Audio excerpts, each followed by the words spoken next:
네, 안녕하십니까. 저는 국회 입법박람회 기후위기 정책토론회, 기후위기 대응을 위한 국가적 과제와 지방정부의 역할의 행사 진행을 맡은 아나운서 장주입니다.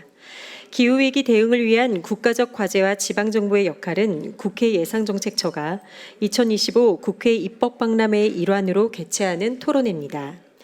본 토론회는 입법박람회의 3가지 주제 중 기후위기 극복과 관련해 이야기를 나눌 텐데요. 국회와 정부, 그리고 학계, 산업계, 시민사회에서 활발히 활동 중이신 전문가분들과 함께 기후위기 대응과 관련한 현안을 점검하고 우리 사회에 필요한 정책적 해결 방안을 심도 있게 논의하기 위한 목적에서 마련됐습니다. 토론회의 순서를 간단히 말씀드리면 토론회는 개회식에 이어 발제 및 지정 토론 순으로 진행될 예정입니다. 참고로 오늘 토론회는 NATV 국회방송 유튜브를 통해 생중계되고 있음을 알려드립니다. 그러면 지금부터 개회식을 시작하도록 하겠습니다. 먼저 국민의례가 있겠습니다. 모두 자리에서 일어나 주시기 바랍니다.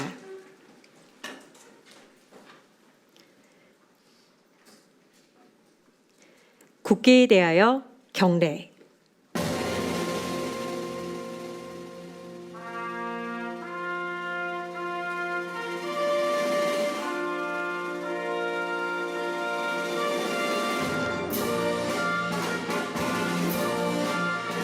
나는 자랑스러운 태극기 앞에 자유롭고 정의로운 대한민국의 무궁한 영광을 위하여 충성을 다할 것을 굳게 다짐합니다.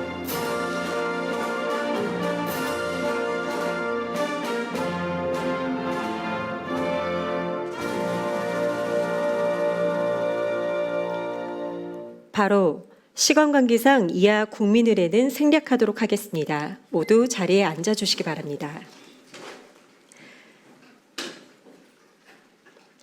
다음으로는 지동아 국회 예상정책처장님의 개회사를 듣도록 하겠습니다. 박수와 함께 단상으로 모시겠습니다.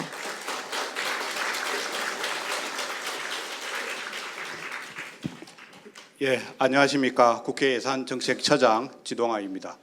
먼저 오늘 기후위기 정책토론회에 영상으로 격려의 말씀을 전해주신 우원식 국회의장님께 깊은 감사의 말씀을 드립니다. 아울러 좌장을 맡아주신 정태용 연세대학교 교수님, 발제를 맡아주신 윤순진 서울대학교 교수님, 그리고 고재경 경기연구원 선임연구위원님, 그리고 토론에 참여하신 박승원 광명시장님, 김종률 탄소중립 녹색성장위원회 사무차장님, 조영준 대한상공회의소 지속가능경영원장님, 최창민 플랜 1.5 정책활동가님, 권일 국회 예산정책처 과장님을 비롯한 여러 전문가와 관계자 여러분께도 깊은 감사의 말씀을 드립니다. 또한 토론회에 참석해 주신 모든 귀빈 여러분께 깊이 감사드립니다. 우리는 지금 기후위기라는 전 지구적 도전에 직면해 있습니다. 지난 2015년 파리 기후협약에서 국제사회는 기후변화에 대응하기 위해 지구의 평균 기온 상승을 2도 이하로 억제하기로 약속했습니다.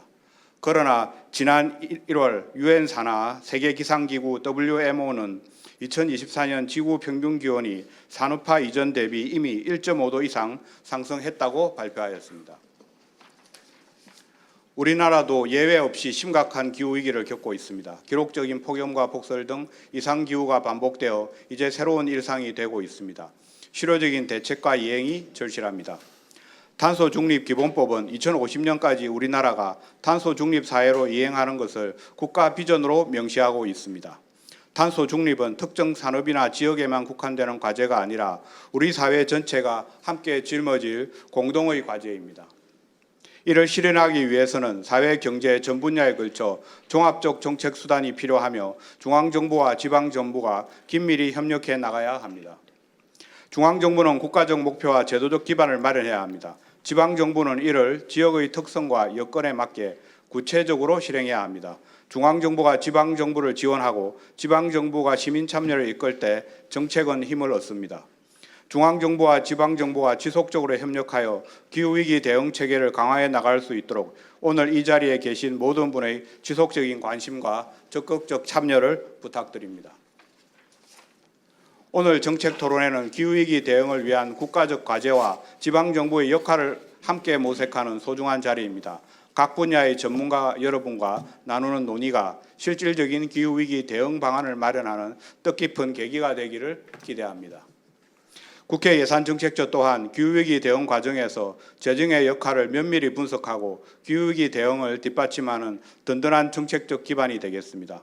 다시 한번 오늘 토론회에 참석해 주신 모든 분들께 깊은 감사를 드립니다. 감사합니다.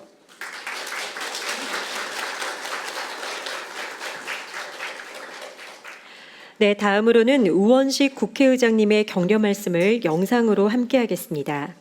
의장님께서는 오늘 부득이한 일정으로 직접 참석하지는 못하셨습니다만 귀한 말씀을 영상으로 전해주셨습니다. 화면으로 모시겠습니다. 국회를 찾아주신 여러분 반갑습니다. 우원식 국회의장입니다. 오늘 기후위기 대응을 위한 국가적 과제와 지방정부의 역할을 주제로 입법 박람회 토론회가 열리게 된 것을 진심으로 축하드립니다. 뜻깊은 자리를 마련해 주신 국회 예산정책처 지동아 처장님과 관계자 여러분께 감사드리며 발제와 토론을 맡아주신 모든 분들께도 환영과 감사의 인사를 드립니다. 기후위기는 더 이상 미래의 이야기가 아닙니다.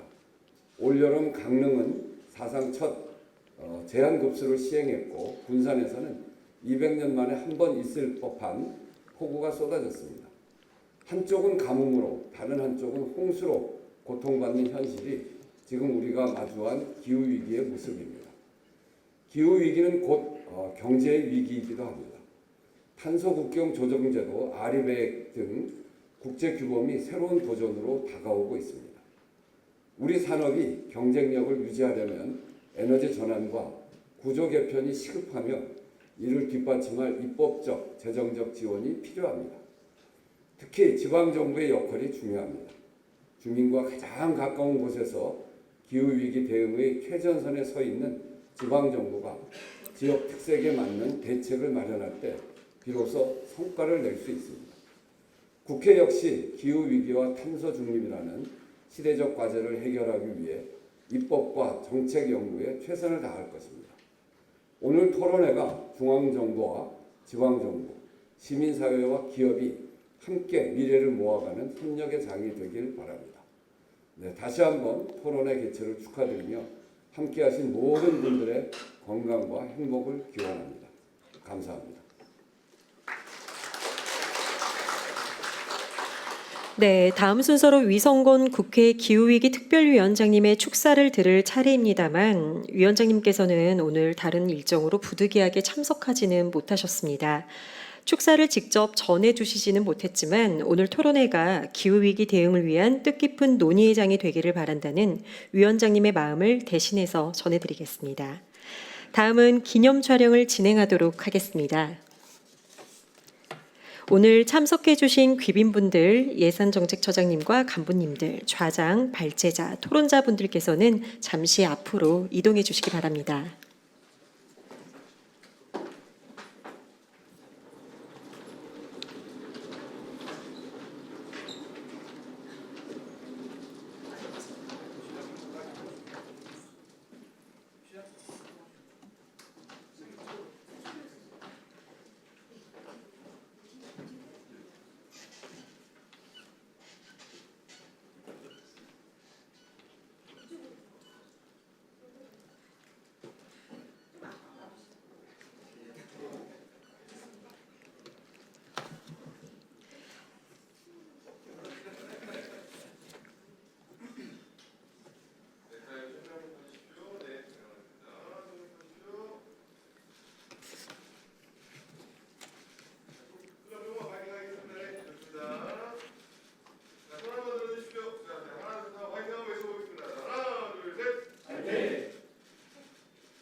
네, 감사합니다. 이제 좌장, 발제자, 토론자께서는 무대에 마련된 단상으로 자리를 이동해 주시기 바랍니다.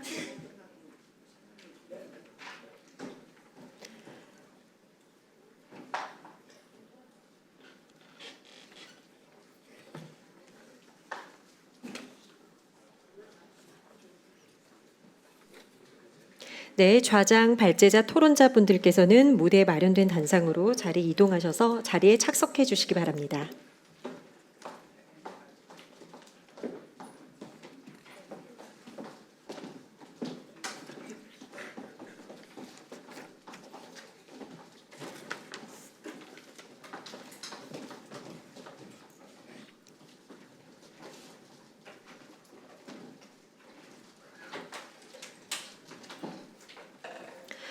네, 그러면 지금부터 기후위기 대응을 위한 국가적 과제와 지방정부의 역할 토론회를 시작하도록 하겠습니다. 토론회 좌장은 연세대학교 정태용 교수님께서 맡아주시겠습니다. 안녕하십니까. 오늘 토론회 좌장을 맡은 연세대 정태영입니다. 바쁘신 가운데 이렇게 모두 토론에 참석해 주셔서 감사의 말씀드리고요.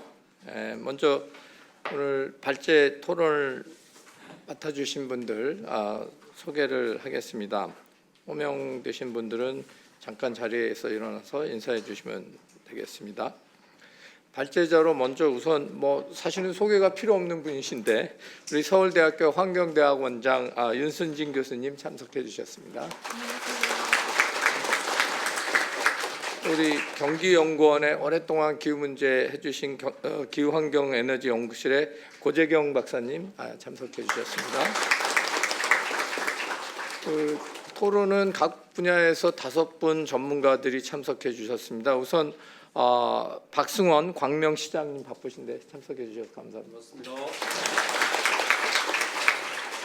또 아마 이분 제일 바쁘신 분 중 한 분이실 것 같은데요. 탄소 중립 녹색성장위원회 우리 김종률 사무차장님 참석해 주셨습니다. 대한상공회의소 조영준 지속가능연구원 원장님, 저희 플랜 1.5 최창민 정책활동가님, 그리고 우리 마지막으로 국회 예산처의 권일 과장님 나와주셨습니다.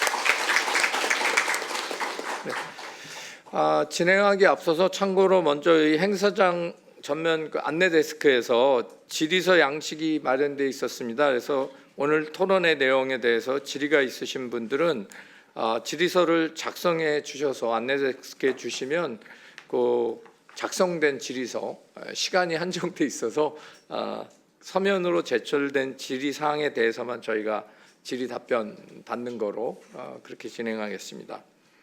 그러면 본격적으로 저희 주제 발표 두 분 발표 듣도록 하겠는데요. 먼저 우리 윤순진 원장님 기후위기 대응을 위한 국가적 과제 한 20분 정도.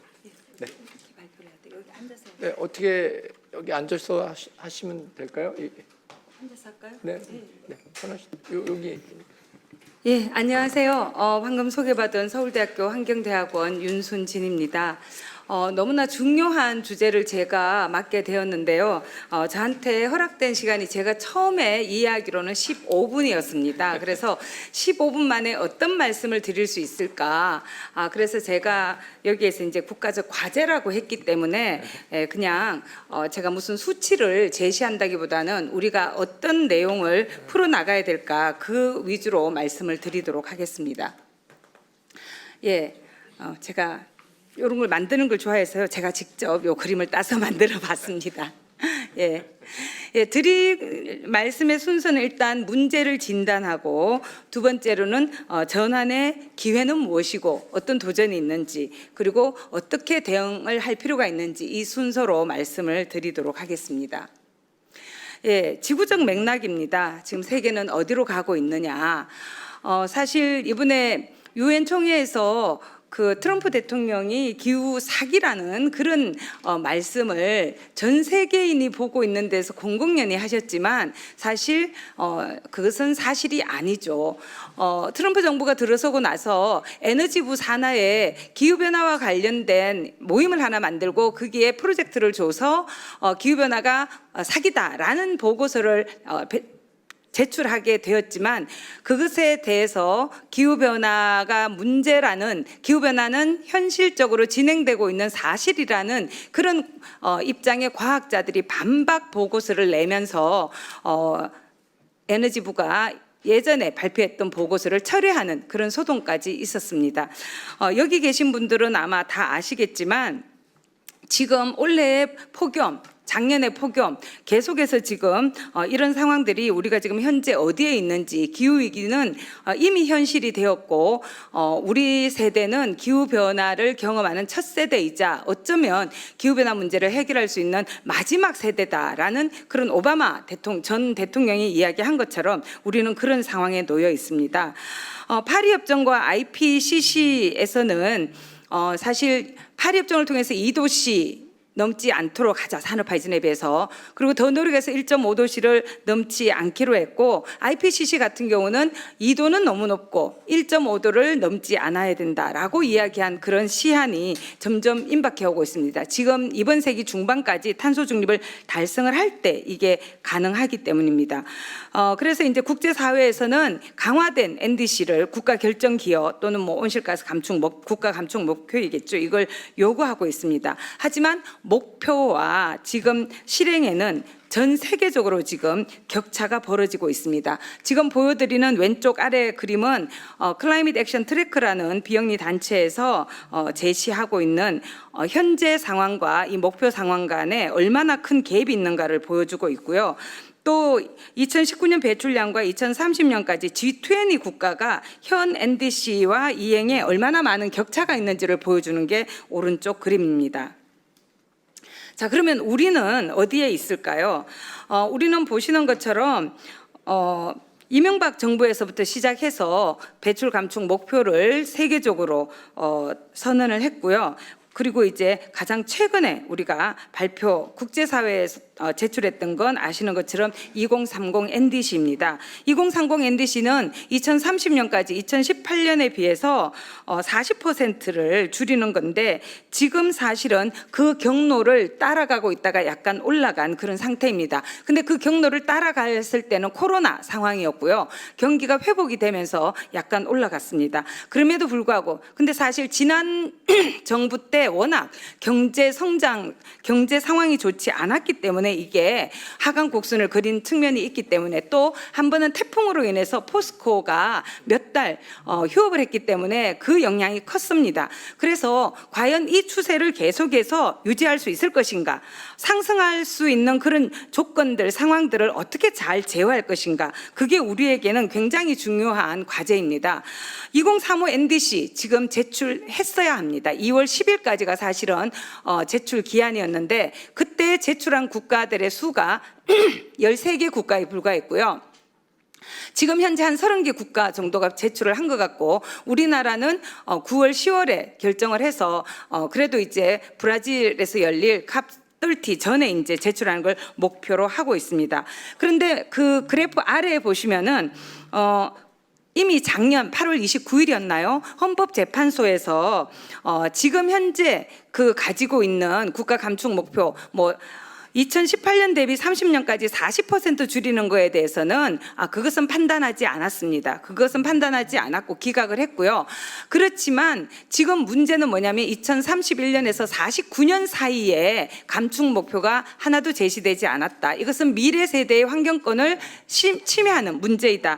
그렇게 이제 헌법 불합치 판정을 내렸고요. 지금 정부와 국회는 내년 2월 말까지 탄소 중립 기본법을 개정을 해서 그게 연도별 목표를 제시하라기보다는 여하튼 2050 탄소 중립에 이르는 그 경로에 있는 감축 목표들을 제시를 하라, 그렇게 요청을 하고 있습니다.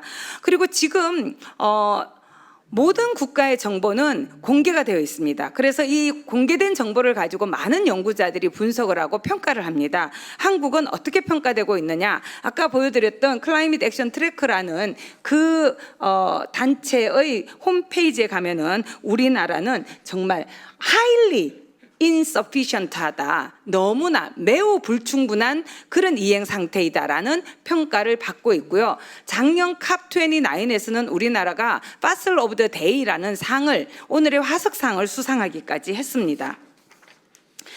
예, 하지만 우리에게는 이런 목표를 수립하고 달성하는 게 사실 쉽지 않은 측면이 있습니다. 제가 그래서 우리의 구조적 한계라고 그렇게 써뒀는데요. 우리나라는 에너지 다소비 제조업 중심의 산업 구조를 가지고 있습니다. 아시는 것처럼 최종 에너지 소비 중에서 제조업과 다소비 업종의 비중이 다른 G20 국가에 비해서 높은 상태입니다.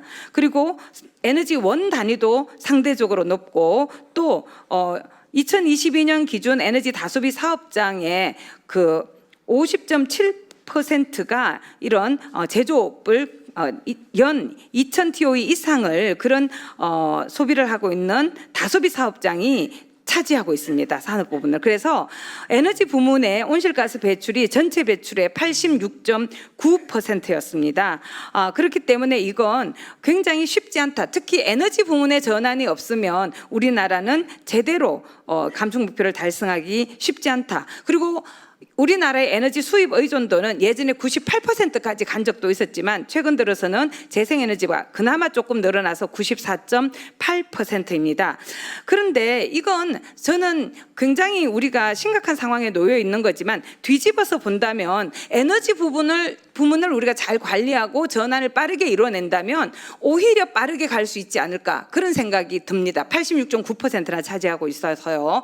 그리고 재생에너지 관련해서는 이게 결국은 에너지원이 국내에 있는 것이기 때문에 요즘 들어서는 에너지 안보의 차원에서도 재생에너지 의존을 늘려야 된다. 이런 주장들이 특히 러시아 우크라이나 전쟁 이후에 굉장히 확산되고 있습니다. 그런 측면에서는 에너지 안보의 차원에서라도 재생에너지를 늘려나가는 것이 바람직하다고 할 수 있습니다.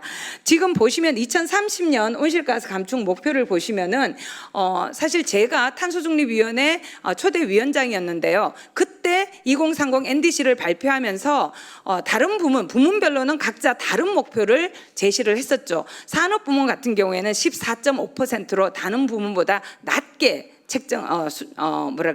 기준을 목표를 제시를 했습니다. 이유는 제조업이라는 것은 서서히 줄일 수 있는 게 아니라 공정과 그다음에 설비 이런 것들을 교체하게 되면은 단계적으로 줄어들기 때문에 시간이 좀 걸린다고 생각을 했던 거죠. 그런데 지난 정부에서는 이것조차도 11.4%로 낮춰버렸습니다. 그런데 이 감축 목표라는 것은 국내의 문제가 아니고 세계적인 문제이기 때문에 산업 부문의 목표를 낮추는 것은 바람직한 접근이 아니라고 저는 생각을 합니다. 오히려 신호를 제대로 주면서 정부는 지원하고 견인하는 역할을 충실하게 하는 것이 그게 중요한 것이죠.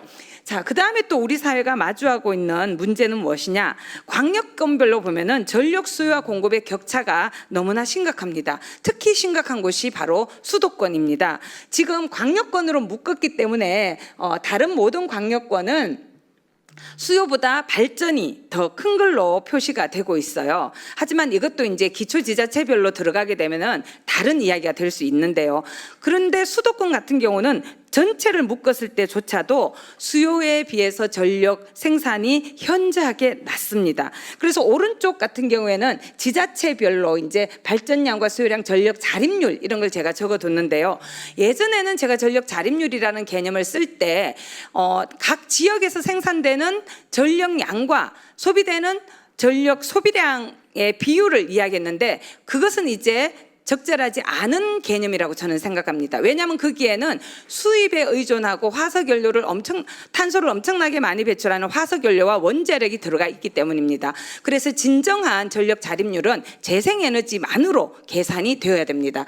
그런데 지금 보시면은 빨간색으로 되어 있는 데는 자립률이 100%가 안 되는 곳이죠. 서울 같은 경우는 현저하게 10%밖에 되지 않습니다. 파란색으로 되어 있는 부분들은 사실은 전력 생산이 훨씬 더 많지만 오른쪽 제일 끝에 보이는 것은 재생에너지 비중입니다. 그래서 그것은 여전히 모든 지역에서 너무나 많은 문제가 있다. 기초지자체별로 보면요, 이미 사실은 100%가 넘는 기초지자체도 있습니다. 왼쪽에 연두색, 초록색으로 된 그런 부분들인데요. 그런데 문제는 아까 말씀드린 것처럼 수도권이라든지 또는 동남권 같은 경우에는 굉장히 재생에너지 전력 자립률이 현저하게 낮은 상태이고요. 이것 때문에 또 이게 뭐 재생에너지든 아니든 또 문제가 되는 게 송전망의 문제이죠. 그래서 오른쪽에 보시는 것처럼 수도권으로 모든 전기가 북상을 하면서 이 송전망이 과밀화되는 그런 문제가 발생을 하고 있습니다. 예, 그리고 기업이 마주한 현실도 우리가 생각을 해야 되는데요. 잠깐만요. 이게 한 페이지가 없어졌는데요. 아, 이거네요. 뒤집어졌네. 예. 죄송합니다. 죄송합니다. 예, 이걸 먼저 해야 되는군요. 죄송합니다. 예, 지금 우리는 다중 복합 위기 시대에 살고 있다고 이야기할 수 있습니다. 단지 에너지만 문제가 아닙니다. 기후 위기만 문제가 아닙니다. 경제 위기도 우리가 직면하고 있고요. 지역 소멸 위기와 인구 위기에 직면하고 있습니다. 그래서 지금 복합 다중 위기 시대를 우리가 살고 있다. 물론 여기에 질병 위기까지도 보건 위기까지도 넣을 수 있습니다. 그렇다면 이런 복합 다중 위기를 해결하는 방법은 없을까를 고민을 해야 됩니다. 저는 이 지점에서 재생에너지를 중심으로 한 또 에너지 효율을 개선하고 절약을 통해서 수요를 줄이면서 에너지 전환을 해 나가는 것이 이런 통합적인 복합 다중 위기에 굉장히 중요한 대응 방안이라고 생각을 합니다. 연결해서 말씀드리자면 기업이 마주하고 있는 현실도 호락호락하지 않습니다. 기업은 사중의 압력 상황에 놓여 있다고 말씀드릴 수 있습니다. 소비자는 갈수록 저탄소 제품, 녹색 제품에 대한 수요를 더 늘리고 있습니다. 그리고 이걸 통해서 이제 자신들이 소비자로만 머물지 않고 투자자로서도 역할을 하고요. 그리고 기업에게 소비자 주권을 행사하는 그런 주체가 되고 있습니다. 오른쪽 정부 같은 경우에는 뭐 국내 정부만이 아니라 세계적인 각국입니다. 각국은 탄소 규제 정책을 지금 강화하고 있습니다. 많은 분들이 파리 협약 이런 것들은 파리 협정 이런 것들이 구속력이 없기 때문에 문제가 되지 않는다고 말씀하시는 분들이 계시는데요. 그렇지 않습니다. 법적인 구속력을 세계 협정이나 협약이 갖기는 어렵습니다. 그렇지만 문제는 뭐냐? 그런 것이 있기 때문에 그걸 기초로 해서 강력한 탄소 규제 정책을 내걸 수가 있습니다. 더 이상 이걸 통해서 탄소 사다리 걷어차기다라는 비판을 할 수가 없습니다.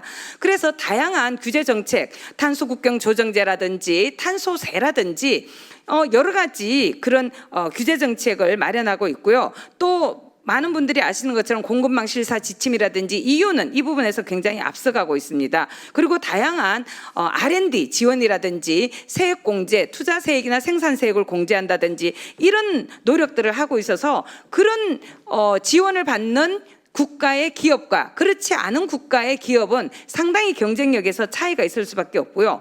또 기업 간에도 지금 압력이 발생하고 있습니다. 투자사들에서는 ESG 경영을 요구하고 있습니다. ESG 경영에서 가장 중요한 가장 앞에 나와 있고 가장 하기 힘듭니다. 그중에서 제일 중요한 게 기후위기 대응, 탄소 온실가스 배출 관리, 재생에너지 확대이고요. 오른쪽처럼 협력사들에서는 아리백이라고 이야기하는 그 이니셔티브를 가입했다는 이유로 협력사들에게도 아리백을 요구하고 있습니다. 이 또한 자발적이라 그래서 문제가 되지 않는다고 생각하시는 그런 분들도 계시는데 겉으로는 자발적이지만 협력사에서 이렇게 요청을 하고 나오기 때문에 사실은 강제나 마찬가지입니다. 특히 우리나라에 30개 업체나 수출을 하고 있는 이 애플사 같은 경우는 2030년이 탄소 중립 목표입니다. 그러니까 아리백 목표입니다. 그래서 2030년까지 아리백을 달성하지 않으면 애플에 수출을 하기 어렵습니다. 자, 그렇지만 아까도 말씀드린 것처럼 기후 위기는 위험이란 말과 기회라는 말이 결합된 것처럼 위기와 기회가 같이 존재합니다. 그런데 기후 위기는 우리가 늘 많이 관심을 갖는 물리적 위험만 있는 게 아닙니다. 물리적 위험은 우리가 늘 겪어온 가뭄이나 홍수나 폭염이나 이런 자연 재난에 따른 그런 결과들이죠. 그런데 그런 위험만 있는 것이 아니라 모두가 이제는 탄소 중립을 향해서 나아가야 된다고 국제사회에서 합의했기 때문에 이런 국제 규범을 지키는 방향으로 나아가지 않게 되면 그 기업이나 국가는 현저한 위험 상황에 처하게 됩니다. 이게 바로 전환 위험입니다. 정책과 법률, 기술, 시장, 평판이 달라지고 있습니다. 하지만 그것이 바로 기회입니다. 그런 요구들을 안아낸다면 단기적으로는 비용을 부담할 수밖에 없지만 장기적으로는 산업 자체가 전환되면서 더 많은 일자리가 만들어지고 더 안정적이고 지속 가능한 방향으로 나아갈 수가 있습니다. 자, 그래서 기후위기는 크게 두 축으로 대응을 해야 됩니다. 하나는 완화이고 다른 하나는 적응이죠. 그래서 완화의 측면에서는 탄소 중립을 지향하는 것이 바로 중요한 길입니다. 여기에는 전환 위험과 기회가 존재하고 있고요. 적응 같은 경우에도 물리적 위험에 우리가 적응해 가야 되고, 그렇지만 그것이 새로운 산업을 만들어낼 수 있는 또 하나의 기회이기도 합니다. 그리고 이 둘은 함께 갈 때 공편익이 발생할 수 있고요. 이 방향으로 나아가는 데 있어서 가장 기본이 되는 원칙은 정의로운 전환의 원칙입니다. 아무도 뒤에 남겨두지 않아야 된다는 거죠. 그래서 노동자, 지역사회, 취약계층 함께 가야 됩니다. 그래서 지금 말씀드리고 싶은 건 위험은 기회이다라고 말씀을 드렸는데요. 그러면 이런 전환의 기회를 어떻게 포착하고 확장해 낼 것인가, 그게 굉장히 중요하다고 생각합니다. 정부 조직법 개편은 규제를 통한 혁신 컨트롤 타워를 마련하는 기회가 될 수 있다. 여기에서 중요한 건 저는 패러다임 전환이라고 생각을 합니다.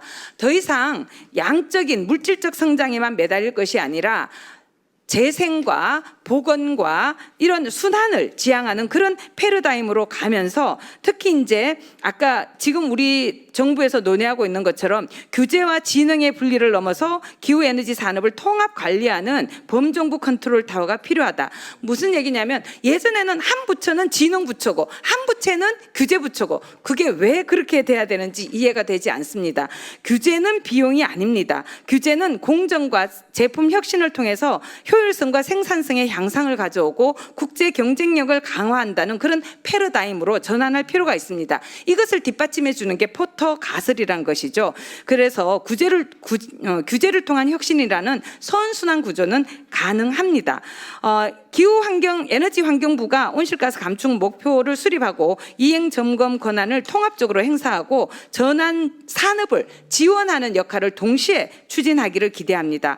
그리고 이런 과정에서 2050 탄소중립 녹색성장위원회도 기능을 실질화할 그럴 필요가 있지 않을까. 예산도 총괄 관련된 그런 부처의 사업들에 대한 예산에 대한 총괄심의라든지 각 부처의 실질적 이행을 점검하고 평가하고 평가 결과를 국민 보고서 형태로 발표한다든지, 위원회만이 아니라 사무처의 민간 전문가도 참여시키고 부처 협의를 강제화하고 대통령 보고를 정례화할 그럴 필요가 있습니다. 최근 들어서 국가기후위원회 또는 기후대응위원회로 개편하는 그런 방식도 논의하고 있는데, 저는 그런 행정위원회 방식도 필요하지 않을까라고 생각을 합니다.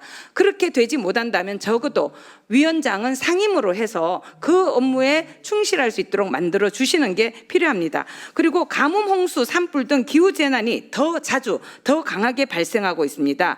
기후재난 대응과 적응을 재난관리체계에 통합하는 것이 중요합니다. 이번에 우리나라 산불은 10만 헥타르가 넘게 발생을 했는데 이것은 사상 초유의 일이었고 사망자까지 발생했거든요. 그래서 이런 것들이 재난관리체계에 빠르게 통합이 되어야 된다고 생각을 합니다. 그다음 예산 배분 구조를 전환해야 됩니다. 그냥 단지 보조하는 것이 아니라 이걸 투자의 개념으로 바라봐야 됩니다. 전통적인 SOC와 화석연료 기반 산업을 지원했던 그런 예산 편성을 에너지 전환 투자, 재생에너지 보급, 에너지 효율 혁신 쪽으로 구조적으로 재조정해야 됩니다. 배출권 거래제 유상 할당 비율을 상향해야 됩니다. 이미 정부는 2030년 발전 부문을 50%로 상향하겠다고 발표했지만 그 부문만이 아니라 지속적으로 상향시켜 나가면서 기후기금 조성 방식도 변경할 필요가 있습니다. 지금은 교통에너지 환경세에서 들어가는 게 너무 많습니다. 그래서 오히려 환경에 부담을 갈 때 기후기금이 커지는 그런 모순이 발생할 수 있습니다. 그다음에 기후대응 예산을 단기 지원과 손실보전 차원의 보조금이 아니라 미래를 위한 전략적 장기 혁신 투자로 인식하는 것으로 패러다임이 바뀌어야 되고요. 장기적인 가치 수익 창출, 구조적 전환이 촉진이 돼야 됩니다. 그리고 전환금융을 위해서 국제사회와 정합하는 그런 기준을 빨리 마련할 필요가 필요가 있습니다. K 텍소노미를 지금 공고하는 수준인데 이거의 적용성을 확대하고 글로벌 기준으로 강화하면서 규제해 나갈 필요가 있습니다. 그다음 또 더 말씀드린다면 산업 구조를 개편하는 것은 이제 더 이상 미룰 수 없는 과제입니다. 예외 없이 도전적인 목표를 제시함으로써 세계 시장 변화에 대응해야 됩니다. 에너지 다소비 업종도 예외가 있어서는 곤란합니다. 오히려 도전적인 목표를 설정해서 정부는 기술 개발과 금융을 지원하는 방식으로 견인해 나가야 되고요. 기업이 로비를 통해서 목표를 완화할 것이 아니라 규제를 통한 혁신과 창조적 파괴 계기를 마련할 필요가 있습니다. 그리고 과학에 기반해서 이 목표를 수립하는 이니셔티브에 참여할 필요가 있습니다. 지금 유럽에서는 이거를 기준으로 해서 보조금을 주고 있는데 현대자동차가 이것을 아직도 달성하지 못해서 보조금을 받지 못하는 그런 상황에 놓여 있습니다. 공급망을 포괄하는 기후 공시에도 정부가 좀 더 관심을 가지고 확대합니다. 그리고 에너지 전환이 무엇보다 중요합니다. 아까 말씀드린 것처럼 이것은 기후 위기에만 대응하는 것이 아니고 에너지 안보와 지역 균형 발전을 동시에 이룰 수 있습니다. 재생에너지는 굉장히 촘촘히 연결되어 있어야 됩니다. 그래서 정부가 에너지 고속도로라는 말을 쓰지만 저는 좀 더 촘촘히 모세혈관처럼 퍼져나가야 된다고 그렇게 추가하고 싶고요. 그리고 재생에너지가 있는 쪽으로 경제 활력이 모일 수 있도록 해야 합니다. 그래서 수도권에 더 이상 공장이 입지해서 LNG 발전을 통해서 전력을 공급하겠다는 발상으로부터 벗어나야 합니다. 그래서 재생에너지가 기업을 유인하는 그런 효과를 충분히 누릴 수 있어야 되고요. 그렇게 하기 위해서는 전력 요금이 차등화되는 것이 보다 빠르게 현실화될 필요가 있습니다. 그리고 기후 대응 기관은 갈등 조정 역량과 전문성을 강화할 필요가 있습니다. 제가 시간을 많이 쓰는 것 같아서 그냥 읽어 보시는 걸로 하고요. 그래서 지금 국가 차원에서 에너지 전환을 위해서 과감한 정책적, 제도적 혁신이 필요하다고 생각을 하는데요. 이것은 제가 지금 상임 공동대표로 있는 에너지 전환 포럼에서 국회에서 발표했던 내용입니다. 저희들은 원래 이제 8가지 정도를 제출했다가 더 줄여서 핵심이 되는 6가지를 제안을 했는데요. 재생에너지 대전환을 위해서 에너지 전환 종합계획을 수립할 필요가 있습니다. 그리고 독립규제기관을 설립하고 에너지 고속도로를 구체화할 필요가 있습니다. 그다음에 세 번째로는 탄소 중립 제조업 강국을 목표로 해서 전환을 빠르게 추진해 나갈 필요가 있고요. 그 내용으로 전기차, 배터리 산업에 대한 혁신적인 지원이 필요합니다. 그리고 재생에너지 사업을 활성화하기 위해서 풍력과 태양광이 중심이 돼야 되는데 특히 영농형 태양광을 보다 빠르게 확대하고 해상 풍력에 대한 인허가 절차를 획기적으로 단축시킬 필요가 있습니다. 마지막으로는 여기에는 시민이 반드시 함께 해야 됩니다. 에너지 민주주의 없이는 에너지 전환의 달성은 가능하지 않습니다. 그래서 마지막으로 이제 그림을 한번 그려봤는데요. 특히 이제 도시에서 아까 말씀드린 것처럼 기초지자체, 광역지자체 보여드렸지만 광역시 같은 경우가 특히 에너지 자립률이 현저하게 낮습니다. 그래서 도시 안에서의 에너지 전환이 너무나 중요합니다. 여기에는 기술과 정책과 시장과 더불어서 시민이 함께 가야 됩니다. 그래서 도시 안에서 활용할 수 있는 분산형 에너지 전환을 빠르게 추진할 필요가 있고요.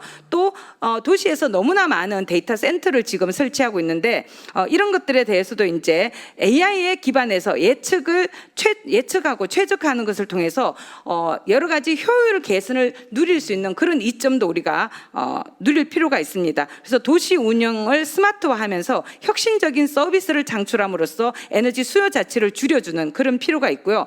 또 이 모빌리티를 하루빨리 확산시킬 필요가 있습니다. 여기에는 인프라가 굉장히 중요합니다. 그리고 시민 참여를 확대하기 위해서 생활 속의 교통에너지 실천이나 뭐 여러 가지 그 참여 방안들이 있는데요. 대표적인 게 사실은 서울에 원전 하나 줄이기라는 종합 계획이 있었죠. 근데 그것이 시장이 바뀌면서 더 이상 추진이 되지 않고 있습니다. 사실은 시민이 에너지고 시민이 전환을 주도할 수 있는 힘을 가지고 있습니다. 그런 시민의 참여를 더욱더 확장하고 강화할 수 있는 방식으로 정책이 마련되고 소통의 창구가 열리기를 기대합니다. 감사합니다. 네, 윤 교수님 복잡하고 어려운 내용을 쉽게 또 아주 명료하게 말씀을 해주셨어요.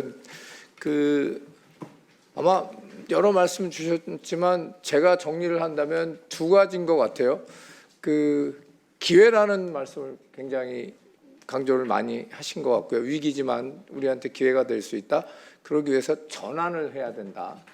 굉장히 중요한 말씀입니다. 이게 제가 자장으로서 이게 뭐 제가 좀 조금만 1분만 보탠다면 제가 지난 한 6, 7년 동안 IPCC 그 6차 종합 보고서를 할 때 제가 총괄 주저자로 한 챕터를 참여를 해서 썼는데요.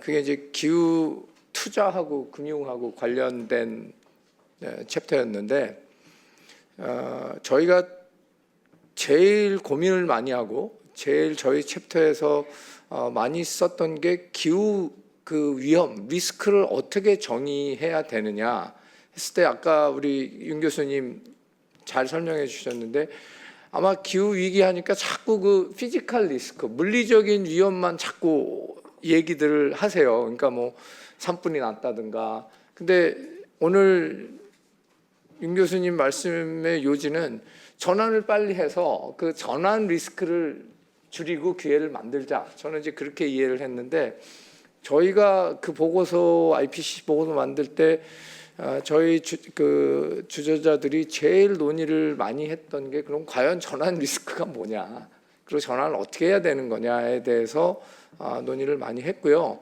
오늘 국회에서 이런 논의를 저희가 하니까 전환은 분명히 그냥 되는 건 아닙니다. 이게 돈이 들고 리스크가 있는 건데 그러니까 윤 교수님 말씀대로 기회로 만들려면 저희 관행을 빨리 좀 바꿔야 되고 법제화를 좀 빨리 하고 지원을 해주고 이런 것들을 통해서 지금 모든 국가들이 전환을 하려고 하는데요. 에너지 전환을 하려고 하는데 좀 빨리 가서 그게 리스크가 아니고 기회가 됐으면 좋겠다.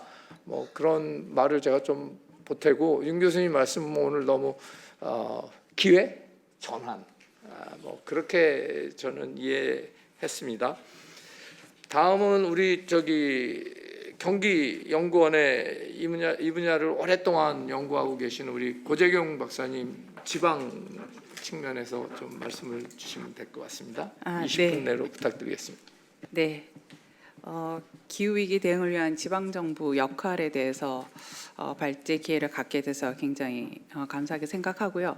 사실은 중앙정부가 어떻게 보면 지방정부의 정책을 리드하는 역할을 그동안 해왔습니다. 그런데 이제 여러분도 들어보셨을지 모르겠지만 지역주도 탄소 중립이라는 용어가 굉장히 최근에 한 4, 5년 동안 확산이 되고 있습니다. 그래서 저는 사실 지역주도 탄소 중립이 실제로 어떤 의미를 가지고 있고 정말로 지역주도 탄소 중립이 현실적으로 어떻게 추진이 되고 있는지, 그 과정에서 문제점이 무엇인지, 그리고 지역이 주도성과 책임성을 가지고 기후위기 대응을 통해서 경제가 성장하고 또 시민들의 그 일상생활에서 기후변화 영향으로 인한 피해를 줄이고 새로운 기회를 포착할 수 있도록 지원을 할 수 있는지, 그런 문제에 대해서 좀 말씀을 드리도록 하겠습니다.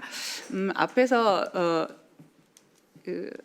대내외 여건에 대해서는 윤 교수님이 많이 말씀해 주셔서 건너뛰도록 하겠습니다. 사실 어떻게 보면 그 기후 재난이 일상화되면서 그 피해와 영향을 체감하는 곳은 지역입니다. 그래서 그 사진을 보시면 한쪽에서 소방 헬기가 산불을 끌기 위해서 물을 퍼붓고 있고, 다른 한쪽에서는 가뭄 때문에 저수지에 물을 공급을 하고 있고, 또 한쪽에서는 그 홍수로 인해서 그 마을 전체가 이주를 해야 되는, 그러니까 어떻게 보면 우리가 기후 난민, 기후 이주를 그 다른 아프리카나 다른 이제 해외에서만 생각을 했었는데, 저런 국내에서도 기후 변화로 인한 피해, 그리고 그 이주, 이런 문제가 지금 심각하게 발생을 하고 있습니다.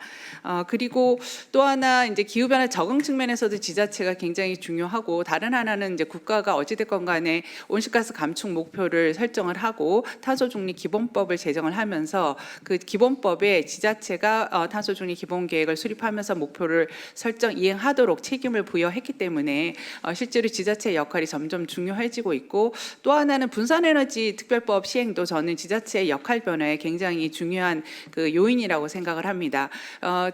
23년에 국가가 탄소 중립 녹색 성장 기본 계획을 수립을 하고 24년 5월에 17개 시도가 기본계획을 수립하고 올해 5월에 226개 기초지자체가 기본계획 수립을 완료했습니다. 그리고 올해 17개 시도가 기본계획의 24년 이행에 대한 점검을 완료한 상태입니다. 그러니까 어떻게 보면 이제 계획 수립은 완료가 됐는데 실행을 어떻게 할 거냐, 실행이 굉장히 본격화되는 시점에서 여러 가지 이제 문제점들과 한계들이 나타나고 있어서 이런 것들이 빨리 해소가 되지 않으면 저는 10년 전, 15년 전에 우리가 지자체 기후변화 정책을 시작했을 때와 큰 변화는 없지 않을까 그런 우려를 좀 하고 있습니다. 기후위기 대응을 위한 지방정부 역할은 여러분들이 잘 아실 거고요. 이렇게 보시면 사실은 지방정부가 직접적으로 소유하고 관리하는 또 시설에 대해서 영향력을 행사를 할 수가 있고요. 그다음에 서비스나 또는 인프라 건설과 관련된 조달, 계약을 통해서 굉장히 우리가 공급망이라도 할 수 있는데 그 부분에 대해서 탄소 중립과 관련된 기준을 명확하게 설정을 한다라고 하면 파급 효과를 확산을 할 수가 있습니다. 또 무엇보다도 교통이나 도시개발이나 산업단지 이런 그 토지용 계획과 관련된 개발과 관련해서 권한을 가지고 있기 때문에 사실 이 부분에 대한 권한이 잘 작동을 하게 되면 탄소 중립을 달성하는 데도 굉장히 중요한 역할을 할 수가 있고, 또한 지방 정부는 어떻게 보면 지역 맞춤형 해결책을 강구하는 데 있어서 장점을 갖고 있기 때문에 그 지역 단위에서 좀 혁신과 실험이 가능해서 어떻게 보면 선도적인 기술의 테스트베드 역할을 좀 할 수 있다라 그런 장점도 갖고 있습니다. 또한 무엇보다도 지역 주민과 가까이 있기 때문에 그 주민과 소통을 통해서 그 주민들의 어떤 생활 양식 변화를 유도한다든가 또는 파트너십을 구축한다든가 이걸 통해서 탄소 중립을 위한 어떤 사회적인 기반을 조성하는 데 지자체가 중요한 역할을 할 수가 있다고 생각을 합니다. 그 2020년에 이제 탄소 중립 선언이 이루어지면서 지자체에서도 탄소 중립 선언 그리고 또 탄소 중립 기본법 시행되면서 실제로 이제 법정 계획을 수립을 하게 됐는데, 우리나라 그 지자체 그 탄소 중립을 비롯해서 기후변화 정책 흐름을 보면 한 2010년부터 본격화되었다고 할 수가 있습니다. 저탄소 녹색 성장 기본법 제정을 통해서 정부가 적극적으로 지자체에 그 기후변화 정책을 지원해 왔는데요. 사실은 저탄소 녹색 성장 기본법에서는 적응 대책 수립이 의무화되어 있습니다. 그래서 지방자치단체는 지금 거의 한 3번째 기후변화 적응 대책을 수립했거나 하고 있고요. 국가는 4차 적응 대책을 수립하고 있습니다. 그러니까 기후변화 측면에서 지자체는 적응이 더 중요하기 때문에 적응 대책이 일찌감치부터 이제 자리를 잡고 이게 3번째 수립을 하다 보니까 실제로 영향력이 부족하고 또 효과성이 부족하다는 비판이 많이 제기가 되고 있습니다. 그리고 감축계획 같은 경우에는 좀 지자체장의 의지가 있거나 그다음에 좀 선도적인 지자체를 중심으로 해서 감축계획을 수립을 해왔습니다. 그러던 것이 이제 기본법이 시행이 되면서 이제 법정계획이 된 거죠. 그래서 오른쪽에 그 탄소중립 기본법에 보면 지자체의 역할과 책임이 명시가 되어 있고, 여기에는 적응대책 기본계획 수립과 이행 점검 그리고 또 탄소중립을 위한 기반 조성과 관련해서 여러 가지 위원회 구성이라든가 탄소중립 이행 책임관 지정이라든가 탄소중립 지원센터 기금 이런 것들이 이전에 이제 저탄소 녹색성장 기본법과는 달리 지자체의 실행력 강화를 위한 그 기반 부문에 대한 규정이 좀 포함이 좀 되어 있습니다. 우리가 이제 지역주도 탄소 중립이라고는 하는데 이게 사실 법적 용어도 아니고 이렇게 정책 방향이라고 볼 수가 있습니다. 그리고 지역주도 탄소 중립이 무엇인가에 대한 명확한 개념 규정은 없어요. 그러니까 우리가 그냥 이해하는 수준일 것 같습니다. 그러니까 보면 이게 중앙정부 중심의 그 하향식 그리고 획일적인 어떤 그 접근에서 벗어나서 지자체가 그 권한과 책임을 가지고 지역의 여건과 특성을 반영한 탄소 중립 정책을 추진하는 것을 의미한다. 이렇게 전부 다 공감하실 것 같습니다. 그리고 이게 어떻게 보면 단순히 이제 그 중앙정부의 탄소 감축 목표를 지방정부가 나눠 분담한다라는 그런 의미를 넘어서서 에너지 전환과 사회 시스템의 변화가 수반이 되어야 하는 거고, 이를 위해서는 지방자치단체의 자율성, 실행력을 전제로 한 정책 분권화가 반드시 필요합니다. 여기 정책 분권화라고 했을 때 행정적 분권화도 있을 거고 재정적 분권화도 있을 겁니다. 그래서 국가 탄소중립 녹색성장 기본계획 중에 지역주도의 탄소중립 녹색성장 확산 분야에 있는 세부 과제 목록을 보시면 대부분 지자체에 계획을 수립하고 이행하는 것을 지원하고 네트워크를 통해서 역량을 강화하고 이런 부분들이 다 이제 과제로 포함이 되어 있습니다. 그래서 실제로 지역주도 탄소 중립의 핵심이라고 할 수 있는 실질적인 이행 수단 또는 제도 설계가 좀 부족하고 특히 그 행대정적인 분권에 대한 언급이 없습니다. 그러니까 어떻게 보면 지역주도 탄소 중립이라는 정책 구호는 있으나 이것을 어떻게 달성하고 지자체의 역할과 책임이 어디까지이고에 대한 명확한 그 정의가 없다라는 것입니다. 네, 그래서 지역주도 탄소 중립 현실과 제약 조건을 저희가 FGI를 통해서 한번 분석을 해봤는데요. 그러니까 이제 기본법이 시행이 되면서 전혀 관심이 없던 지자체에서 그나마 계획을 수립하면서 탄소 중립에 대해서 관심을 가지게 되었다. 그리고 좀 법정 계획이니까 다른 그 부서의 그 참여나 협력이 조금 더 용이해졌다. 그리고 탄소 중립 지원 센터 설치를 통해서 뭔가 지역이 기반이 만들어졌다. 이런 긍정적인 효과도 있지만 오히려 이전과 비교해서 뭐 권한이나 수단이나 뭐 자율성 이런 건 거의 변화가 없다. 법정 계획이니까 보고 의무만 많아졌다.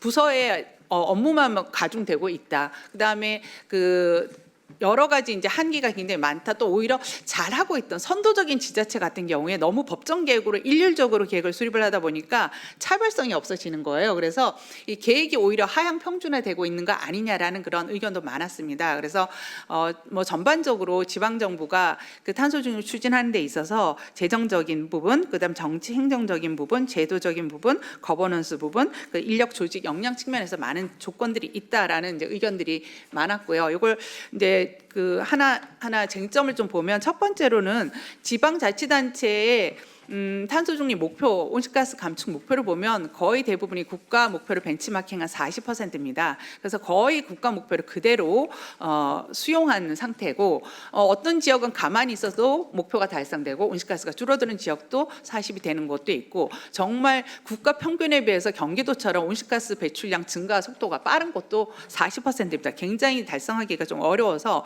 어떻게 보면 목표가 좀 과도하게 설정이 된 측면이 있습니다. 특히 국가 온실가스 감축 목표 중에서 CCUS하고 해외 감축분이 차지하는 비중이 굉장히 높은데 지자체는 그걸 활용할 수가 없는데도 불구하고 40%를 이제 설정을 하고 목표가 있으면 사실 실행 수단이 있어야 되는데 정책 수단은 별로 없다라는 겁니다. 그래서 어떻게 보면 목표하고 실행 사이에 국가뿐 아니라 지자체에서도 간극이 발생할 수 있다. 그리고 국가 차원에서의 어떤 명확한 정책 방향이나 정책 일관성, 그다음 강력한 규제와 정책 수단이 없는 것이 지자체에도 그대로 신호가 전달이 돼서 서로 책임이 전가될 수 있는 구조를 만들고 있다. 저는 이렇게 판단을 하고 있습니다. 두 번째는 지자체가 탄소 중립을 하려면 지역 특성에 맞아서 규제를 강화해야 되는 부분도 있는데 우리나라는 중앙정부에서 규제에 대한 법적 근거가 없으면 지자체 수준에서 규제 수단을 도입하기 어렵습니다. 그러니까 서울시가 온실가스 배출량의 70% 이상이 건물 부문에서 발생하기 때문에 건물 부문에 감축 수단을 이제 검토를 하다 보니 이게 총량제가 필요하다라고 해서 하려고 했지만 이게 법에서 그렇게 위임을 하고 있지 않아서 산업부와의 협약을 통해서 지금 총량제를 하고 있는 상황이거든요. 그래서 이런 이제 권한에 대한 문제가 또 있고 또 하나 이제 지역에서 이 법정 계획이 되면서 조금 더 이제 태도의 변화가 감지가 되는 게 뭐냐면 중앙은 안 하는데 지자체가 나서서 규제와 유사한 수준의 정책을 강화하기가 굉장히 어렵다, 부담이 많이 된다 이런 의견입니다. 그래서 어찌됐건 간에 중앙정부와 지자체 간의 상호 보완적인 어떤 정책 수단이 필요하겠다라는 거고요.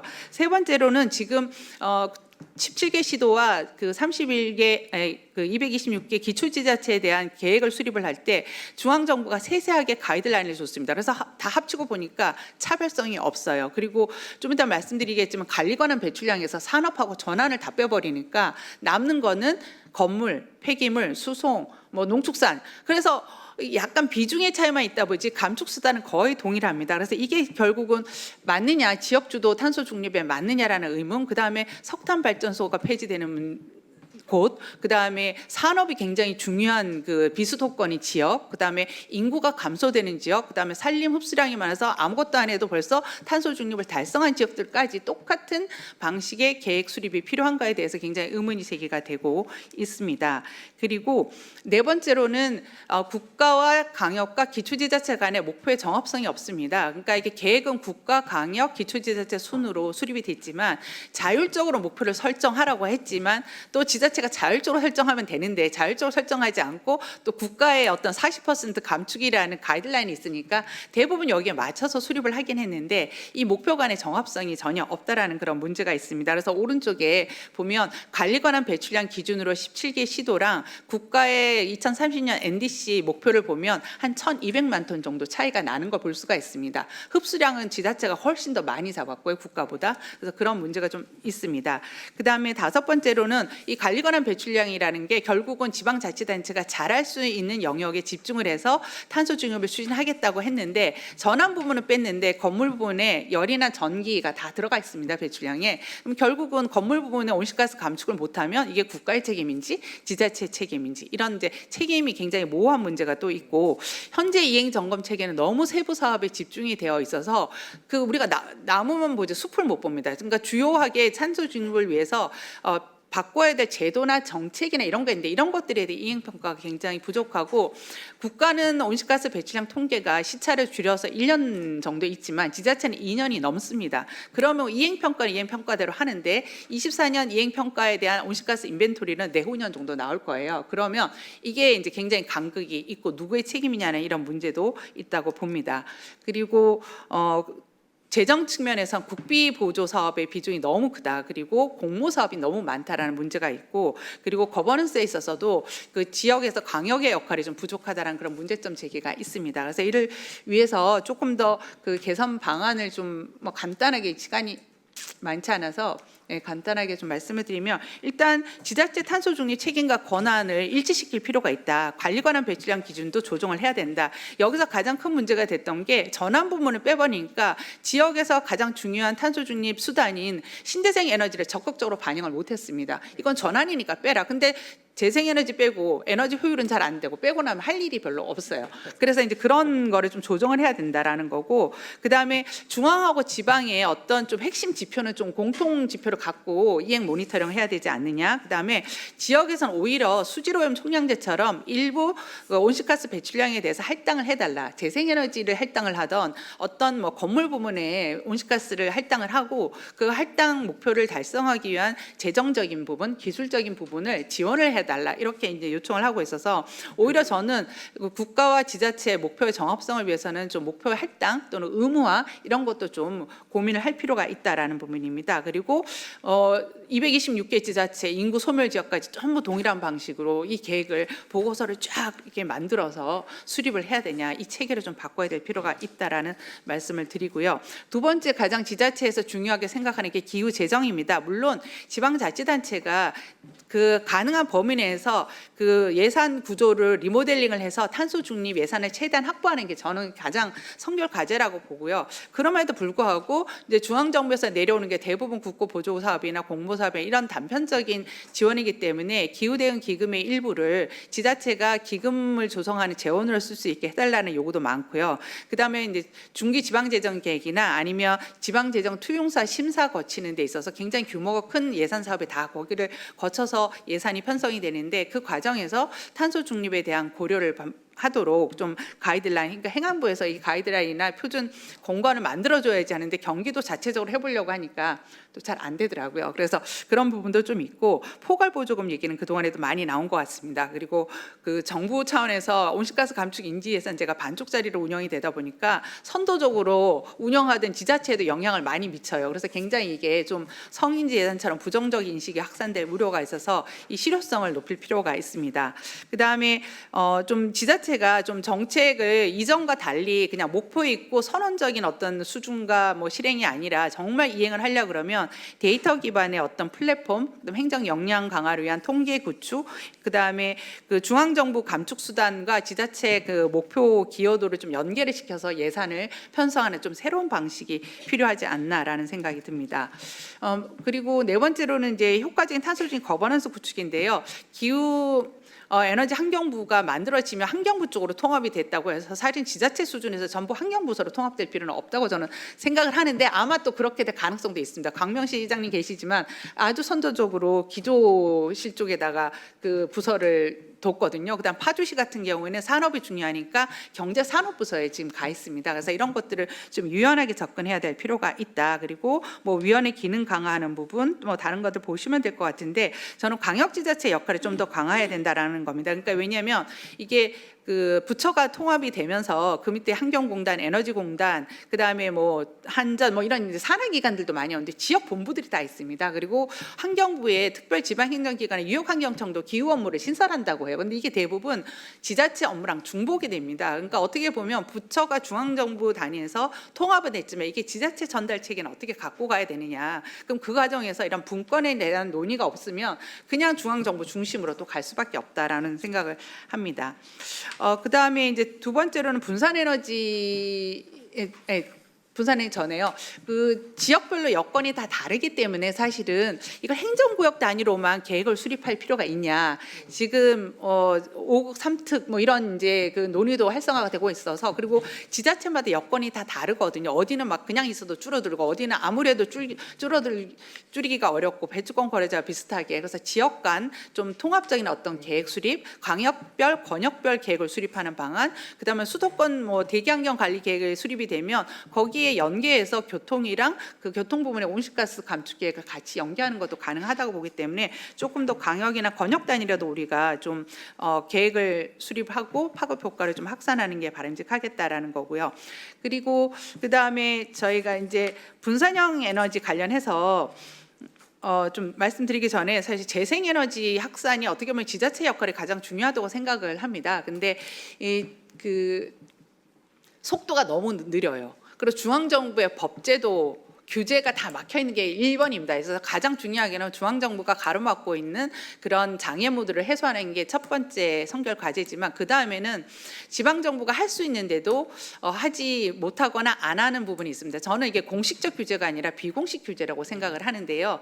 동일한 조항을 놓고도 지자체장의 마인드나 그다음 담당 공무원의 재량에 따라서 동일한 부지에 대해서도 어디는 인허가가 빨리 나는데 어디는 인허가가 안 납니다. 사실 이런 것들이 굉장히 안 보이는 규제거든요. 그래서 지자체가 공유재산에 대해서만이라도 먼저 그 재생에너지를 확대하는 적극적인 행정을 가져갈 필요가 있다. 공유재산은 그 지자체가 직접 소유하고 관리하고 민간 부지에 비해서 갈등도 적고 내가 계획적으로 이제 체계적으로 접근을 하면 되는데 사실 공유재산을 활용한 재생에너지 발전소 건설이 그렇게 많지는 않아요. 그래서 제가 말씀드린 여러 가지 이제 그런 장애 요인이 있어서 점용도도 다 다릅니다. 그러니까 가이드라인이 다 있고 법에 돼 있는데 어디는 1%, 그다음 도로 같은 경우에는 경기도랑 고양시는 조례를 개정해서 점용료가 1%인데 다른 지역은 다 5%. 그러니까 이게 어떻게 보면 점용료에 따라서 민간 투자의 유인이 굉장히 달라질 수 있어서 이런 이격거리 규제, 다른 점용료 규제, 또 그 인허가 과정에서 여러 가지 공무원들이 잘못 이해하고 있는 부분에 대해서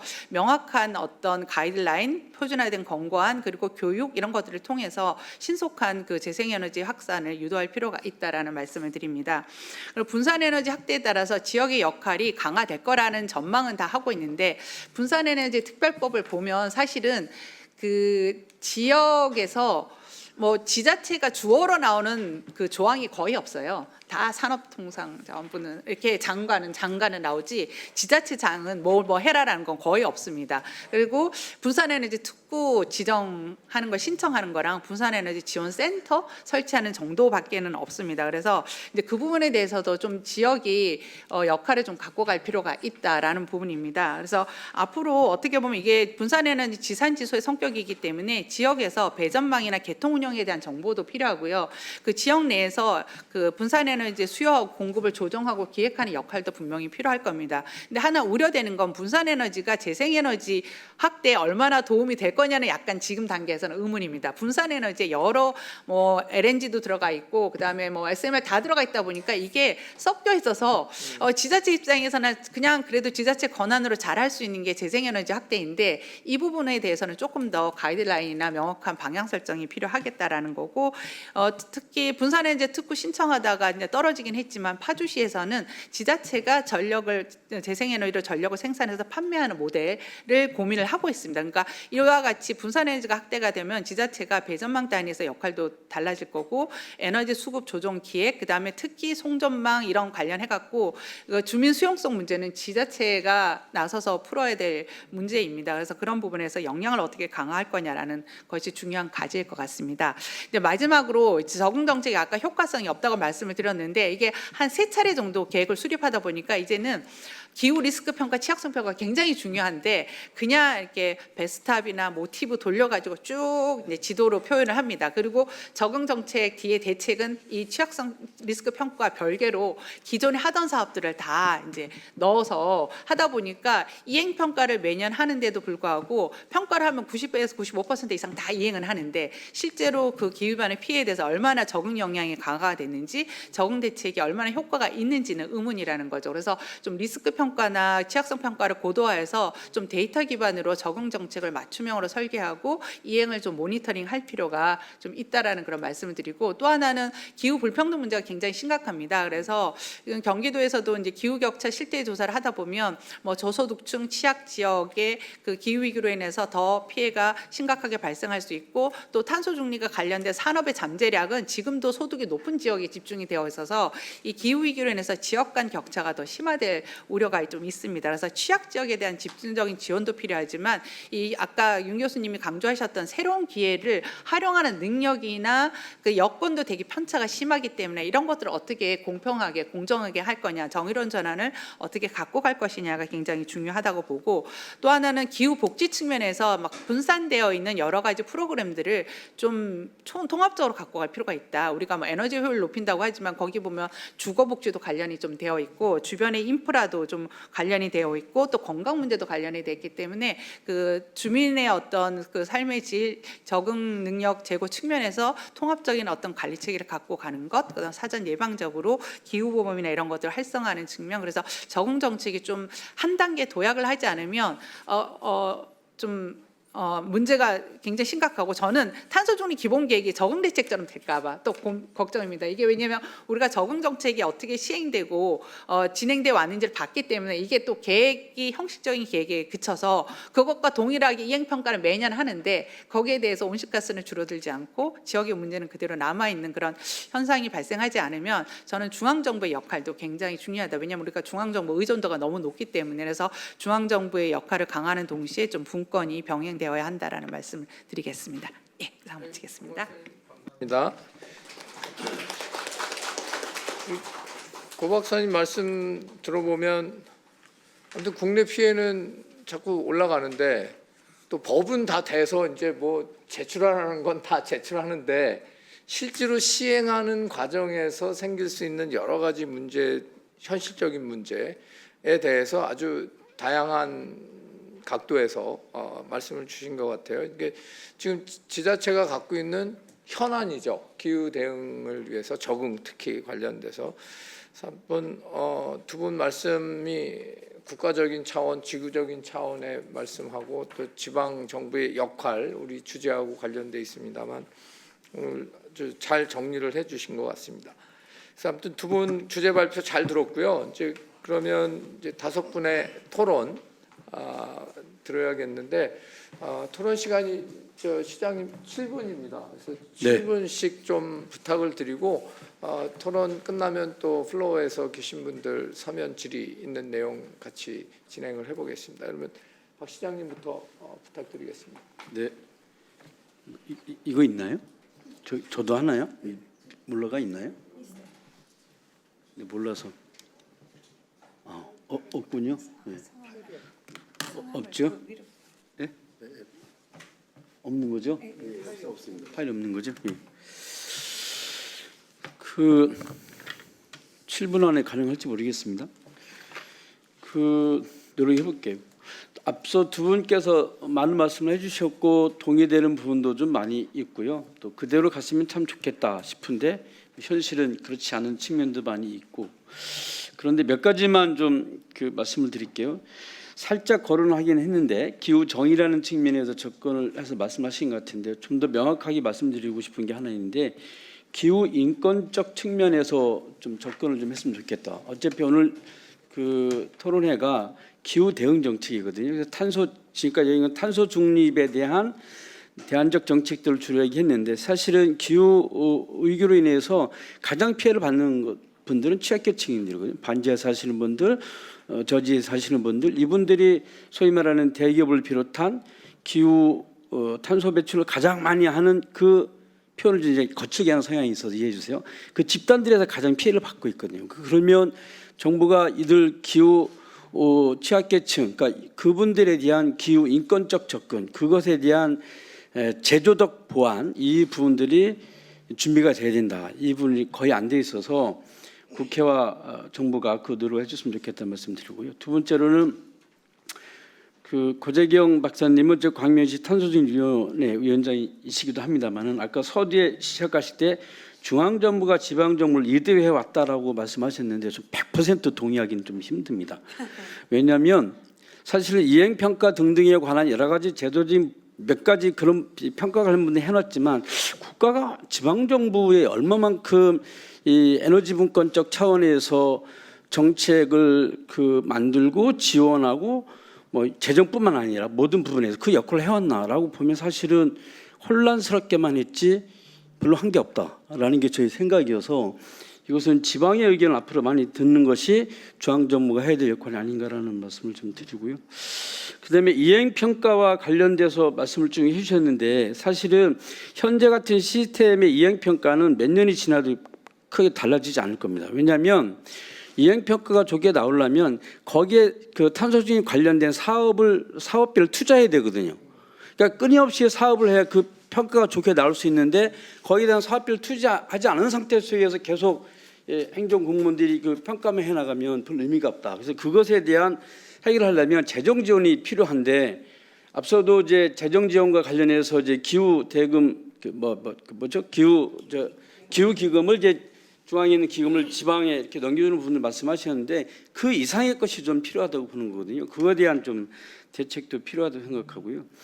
그다음에 윤순진 그 교수님께서 말씀하신 복합 위기를 말씀해 주셨는데 그 복합 위기 시대에 대응하기 위해서는 그 기후 위기 문제와 관련된 탄소중립과 관련된 기본 사회 정책 측면에서 접근해 줘야 된다라는 생각을 좀 갖고 있습니다. 예를 들면 이런 건데요. 사회연대 경제 관점에서 이 문제를 다뤄줘야 된다. 그러니까 산업 분야 관련해서 탄소 배출을 줄이는 부분도 있지만 실제로 이 분야의 새로운 어떤 경제 영역을 이끌어가는 데 있어서 사회적 경제 영역을 좀 확대해내서 이 사회적 경제를 담당하는 기업들이 많이 많이 이제 생길 수 있도록 하는 정보 정책이 필요하다. 예를 들면 뭐 햇빛연금 같은 경우 이런 것들 협동조합을 통해서 끊임없이 육성해 나간다든지 이런 정책들을 새로운 형태로 가져가야 되지 않겠냐는 말씀드리고요. 그다음에 또 하나 그 재생에너지 관련해서 이제 뭐 태양광 설치와 등등등 하고 있는데 지역별로 많이 상황이 다르죠. 어디는 풍력도 하고 지열도 하고 많이 하지만 수도권 이런 건 별로 할 수도 없고 그런데 수도권에서 유일하게 할 수 있는 게 주차장이죠. 지난번에 법에 해서 내년부터인가 주차장에 태양광 다 설치할 수 있죠. 근데 예를 들어 광명에 기회자동차가 있어요. 제가 몇 년도부터 끊임없이 그 주차장 옥상에 대한 태양광을 합시다. 라고 했더니 끔찍도 안 하다가 이제 그 법이 만들어지니까 이제 하겠다고 그래요. 이런 거죠. 그러니까 정부가 이 법을 만들어주면 하게 되거든요. 그런데 여기에 전국의 수많은 학교의 옥상에 태양광 설치를 해야 되는데 그것도 법으로 만들어주면 합니다. 우리 광명시에 옥상에 태양광 설치하자고 그렇게 학교장 쫓아다니면서 얘기해도 학교장을 하려고 하는데 교육청에서 허가를 안 해줘요. 여러 가지 막 그거를 다 제시합니다. 안 하는 이유. 우리 하려면 방법을 다 찾아내고 안 하려면 또 안 하기 방법을 다 찾아내잖아요. 그래서 저는 이것도 법을 빨리 만들어서 학교 옥상에 태양광 다 설치하라. 인센티브 주겠다. 이렇게 하는 구체적인 실행계약, 지방정부가 할 수 있는 실행계약을 만들어줘야지 그냥 한 틀에 이제 평가 얘기만 해주면 공무원들만 일하는 거잖아요. 그래서 이제 전체적으로 모든 기관, 공공기관을 포함한 시민들이 함께할 수 있는 전략을 찾아줬으면 좋겠다는 말씀을 좀 드리고 이거는 지금까지 말씀드린 것은 앞에 말씀드리면서 제가 상관님 말씀드린 거고요. 3번 남았네요. 제가 책자 혹시 가지고 계신지 모르겠는데 책에 보면 우리 광명시가 해왔던 탄소 중립을 위한 뭐 조직 및 제도적 기반 조성과 관련해서 여러 가지 사업들을 했습니다. 기후에너지과 설치하고 기후에너지 센터도 만들고 녹색 건축 지원 센터도 만들고 환경교육 센터 만들고 이 모든 것들을 만들어서 그 어떤 시스템을 갖춰서 행정 조직이 움직이고 중간 지원 조직이 움직이고 시민들이 움직일 수 있는 이 시스템들을 만들어 놔야지만이 사실이 이 모든 것이 원활하게 돌아갈 수 있다. 이 측면에서 좀 우리가 고민을 함께 하고 중앙 정부가 지방 정부가 이런 것을 잘할 수 있도록 점검하고 확인하는 과정은 매우 중요하다고 생각하고요. 시민이 주도하는 탄소중립 시스템 매우 중요합니다. 광주시에는 1.5도 기후 의병이 있는데 15,000명이 가입했어요. 그리고 이 기후 의병들이 탄소 저금 특공이라고 해서 매년 포인트를 적립하는데 3년 동안 그 매년 10만 포인트를 한 사람이 있어요. 그 매년 10만 원씩 지역화폐로 가져가는 거거든요. 여기에 참여하는 사람이 굉장히 많습니다. 저는 이런 시민운동적 측면에서 이렇게 주민들이 주도적으로 그 자발적으로 참여할 수 있는 이 정책들을 끊임없이 해줘야지만 이게 같이 서로 융합해서 갈 수 있다고 생각하고요. 주민자치회에서도 매년 이 탄소중립 관련된 마을 사업들도 만들어내고 또 그 관련된 자치대학을 통해서 이 활동을 할 수 있는 지역 활동가들도 길러내는 교육도 진행하는데 이런 사업들을 꾸준히 해줘야지만이 함께 돌아간다. 그리고 재생에너지와 관련해서 아까 쭉 말씀을 해주셨는데 아까 뭐 말씀드린 것처럼 그 서지 말씀하셨기에 생략하고 넘어가는데 저희 광명시 전수조사를 다 했어요. 그래서 유휴부지를 어디 태양광 설치하고 다 할 수 있다라고 했는데 사실 이걸 하려면 굉장히 절차도 뭐 여러 가지도 복잡한 부분도 있고 또 예산도 필요한데 그런 부분들을 잘할 수 있게끔만은 할 수 있는 광역의 역할이 매우 필요하고 또 중앙정부 역할이 필요하다는 말씀도 좀 첨가해서 드리고요. 녹색 건축이나 녹색 건축물과 관련된 것, 또 업사이클과 관련된 자원순환 관련된 것, 또 정운도시 관련된 것, ESG 관련된 것, 저희 광명시에서 할 수 있는 것은 다 건드렸어요. 모든 영역에서. 그러니까 제가 생각해내지 못한 것을 빼놓고 다 진행했는데 이게 하다 보니까 자원순환 영역이 성과가 정말 잘 납니다. 그래서 저는 어디까지 지금 꿈을 꾸고 있냐면 오늘 또 업무 보고받은 지시했는데 광명시가 자원순환 공사를 한번 만들어보는 검토해보자. 그래서 모든 재활용할 수 있는 것들을 다 모아서 시가 직접 자원순환 공사를 만들어서 하면 굉장히 큰 성과를 낼 수 있겠다. 그래서 이것을 용역을 한번 해보자라고 했는데 이런 것을 지자체가 하려고 하면 좀 제발 좀 할 수 있게끔 이제 광역이나 중앙에서 해줘야 되는데 뭐 이런저런 법 제안을 가지고 다 안 되는 쪽으로만 하는 경향들이 많아서 이런 것도 좀 하려고 적극적으로 이제 뭐 정부가 지원을 했으면 좋겠다 말씀드리고 정원도시와 관련된 거는 제가 최근에 이제 그 참조문 지방정부위원회 위원장을 맡아서 전국 시도 예상적 협의회 다녀보니까 전국의 광역시도가 이 국가정원 사업을 다 하고 있더라고요. 국가정원 사업을. 그런데 이 영역과도 좀 연계해서 대자로 해나가면 굉장히 많은 성과를 낼 수 있다는 말씀 드리고 싶고요.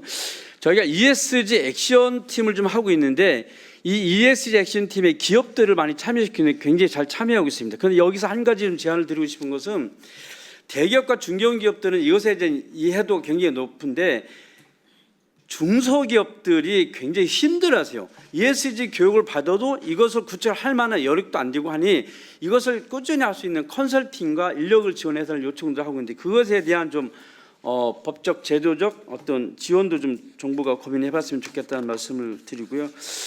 마지막으로 정부에 대한 제안을 몇 가지만 말씀드리겠습니다. 하나는 작년에 제가 그 아제르바이잔에서 하고 있는 기후청에 갔다가 일본의 그 기후위기 대응 탄소 중립을 하고 있는 지방정부를 만든 일본의 백탈탄소 지방정부 협의회가 있어요. 거기 회장을 만났는데 일본에서 100개의 지방정부를 지정했어요. 탈탄소 지방정부를.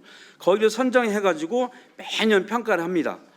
이런 정책을 제가 보면서 굉장히 이건 좀 우리가 해봤으면 좋겠다는 생각이 들어서 우리 정부에서도 이렇게 지방정부 중에 한 100개 정도 지정을 해서 탄소 중립 도시로 갈 수 있는 예산도 지원도 하고 평가도 하고 이렇게 하면 여기에서 성공적인 사례를 가지고 계속 확산시켜 갈 수 있지 않겠나 싶어서 이런 정책을 좀 배워나갔으면 좋겠고요. 국가 기후 대응 기금을 지역 기후 대응 기금으로 지원하는 아까 좀 말씀을 좀 드렸었고요. 그리고 아까 이제 우리 교수님이 말씀하셨던 것 같은데 제가도 말씀 몇 차례 드렸고 그리고 많은 분이 얘기했는데 부처별로 중복 공모 사업이 너무 많다는 거예요. 그것 좀 지향을 좀 했으면 좋겠다. 그리고 지방 정부의 지금 컨설팅을 좀 더 강화해주는 이런 역할을 해주면 훨씬 더 효과가 나겠다 말씀을 드리고요. 그다음에 국가탄소중립위원회에 사실은 현장에서 이런 아까 의원식 그 의장님도 지방 정부의 역할이 중요하다고 강조를 하시고 모든 탄소중립위원장도 그렇고 항상 이야기하는데 사실 모든 정책 결정 과정에 지방 정부가 참여할 수 있는 기회를 한 번도 안 줍니다. 여기에 위원회 참여해서 좀 지방의 의견을 들을 수 있게끔 해줬으면 좋겠다는 말씀드리고요. 네?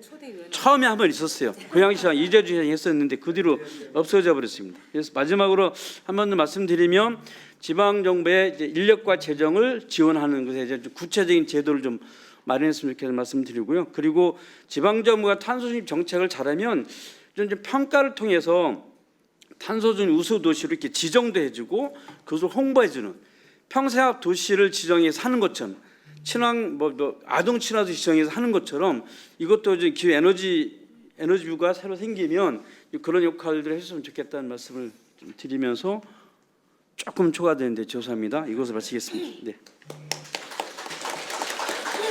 네, 박 시장님 감사합니다. 아주 현실적인 제안 그리고 실제로 시정을 운영하시면서 느끼셨던 여러 가지 와닿는 말씀 많이 해주신 것 같고 저는 특히 기후 인권 말씀하신 건 굉장히 와닿습니다. 오늘 논의하는 거에 혹시 시간이 되면 조금 더 얘기 나눴으면 좋겠습니다. 다음은 우리 탄소중립 녹색성장위원회 우리 김종률 사무처장 부탁드리겠습니다.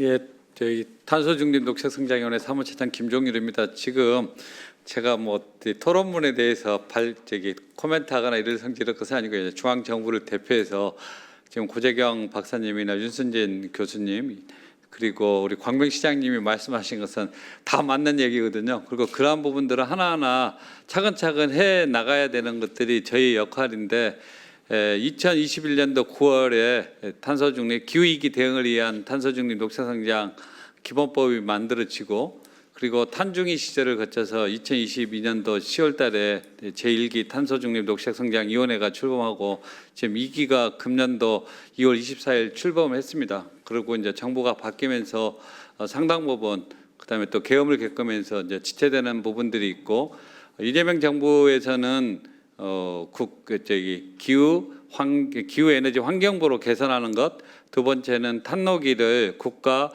기후위기 대응위원회로 개편 명칭도 변경하면서 실제로 하는 작업들을 하고 있고 아마 내일 정도에 국회 본회의 통과하면 아마 명칭 변경될 걸로 보고 있습니다. 그래서 탄노기든 국가 기후위기 대응위원회든 해야 될 일들은 이제 중앙 정부의 정책들에 서로 조화될 수 있고 협력을 통해서 탄소 중립을 가는 것 그리고 지방 정부의 역할들을 지원하는 것들 그리고 시민사회와 민간을 활성화시키는 이런 업무들을 하고 있고 일부 이제 부족하나마 이제 하고 있거든요. 다만 이제 지자체 같은 경우는 이미 이제 2023년도 4월달에 국가 기본계획이 수립이 됐고 그리고 2024년에는 시도 기본계획 그리고 금년도 5월달까지 이제 시군구 226개 지자체의 시군구 기본계획이 수립됐습니다. 그리고 시도의 중앙에는 중앙 탄소중립 녹색성장위원회가 있다고 하면 지자체 17개 시도에 또 지자체위원회가 구성되어 있는데 이런 어떤 행정적인 체계는 이제 일사불란하게 시간이 가면서 갖춰졌다고 보면 지금은 실제 이제 실천을 해야 되는데 좀 아까 많은 지적이 있듯이 실천 주체가 실제 실천을 했을 때 평가하는 내용들이 틀려요. 아까 지역에서 하려고 하면 할 수 있는 것들은 교통하고 건물뿐이 없어요. 에너지는 다 중앙정부에 이렇게 보니 그래서 어떤 통계에 있어서 실제 지자체에서 실천을 할 수 있는 통계들을 만들어내면서 지역 베이스의 통계 이런 것들을 만들어내면서 실제 실천했을 때 평가할 수 있는 어떤 시스템으로 전환되는 것들도 필요하다 이렇게 말씀을 드리겠습니다. 그리고 지역이 주도를 하고 지역이 잘하는 것들은 중앙정부가 인센티브도 주고 홍보도 해주고 이런 역할들을 해야 되거든요. 이제 대표적인 것이 서울시에서는 이제 과거 박원순 시장이 원전 하나 줄이기 정책들은 굉장히 시민사회라든지 국가에서도 영향을 미쳤던 사업이고 또 제주도 같은 경우는 금년도 4월 14일 날 오전 11시부터 4시간 동안 뭐 순간적으로는 아마 4시간 동안 아리백을 달성을 했어요.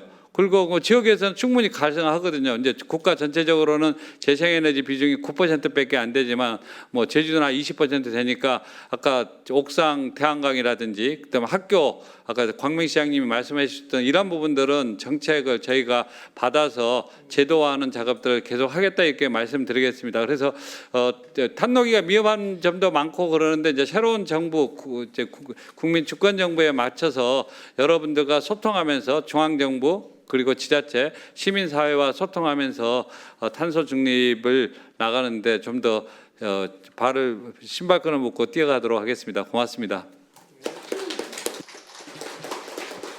우리 김 사무처장님 말씀 들어보면 이제 기후 위기 대응이라는 게 지금까지 탄노기에서 이게 탄소 중립 어떻게 하면 탄소를 줄일까에 너무 초점이 맞춰져 있다면 우리 윤 교수님 슬라이드에도 나와 있는 기후 위기 대응의 두 축이 탄소 중립하고 적응인데 그 회복력 확대인데 이걸 기후 위기 대응 국가위원회로 이제 업그레이드 한다고 하는 건 이제 기후 위기의 대응을 탄소 중립 또 적응 이걸 같이 갖고 가서 하겠다라는 것으로 이해가 돼서 좀 기대가 됩니다. 저희도 대응력을 이제 높이는 또 종합적으로 보는 그런 기회가 되길 바랍니다.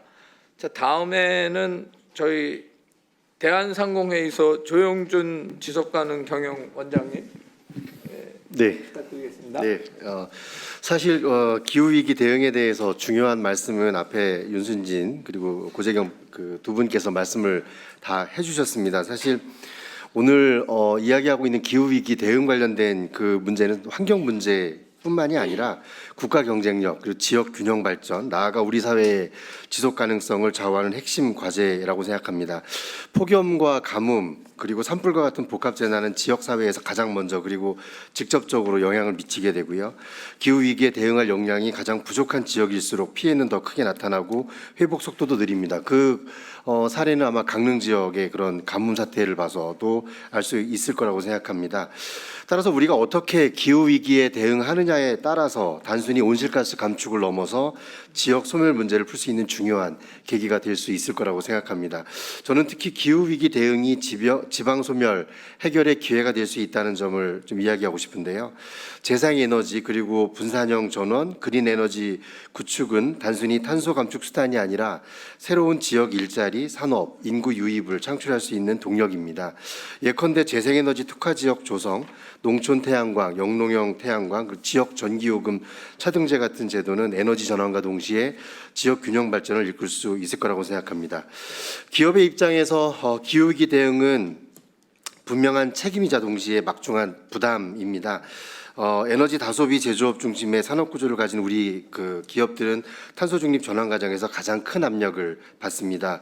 글로벌 시장에서는 EU의 탄소 국경 조정 제도, 공급망 실사법 등 새로운 규제가 현실화되면 이는 곧 무역 장벽으로 작용합니다.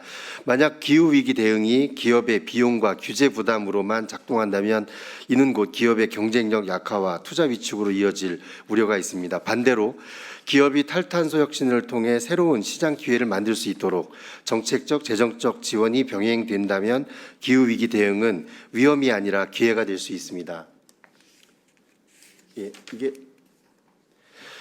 저희가 그 설문조사한 내용입니다. 그 내용도 보면 그 탄소 중립이 그 해당 기업의 경쟁력에 긍정적 영향을 미칠 것인가라는 응답이 70% 가까이 차지하고 있습니다.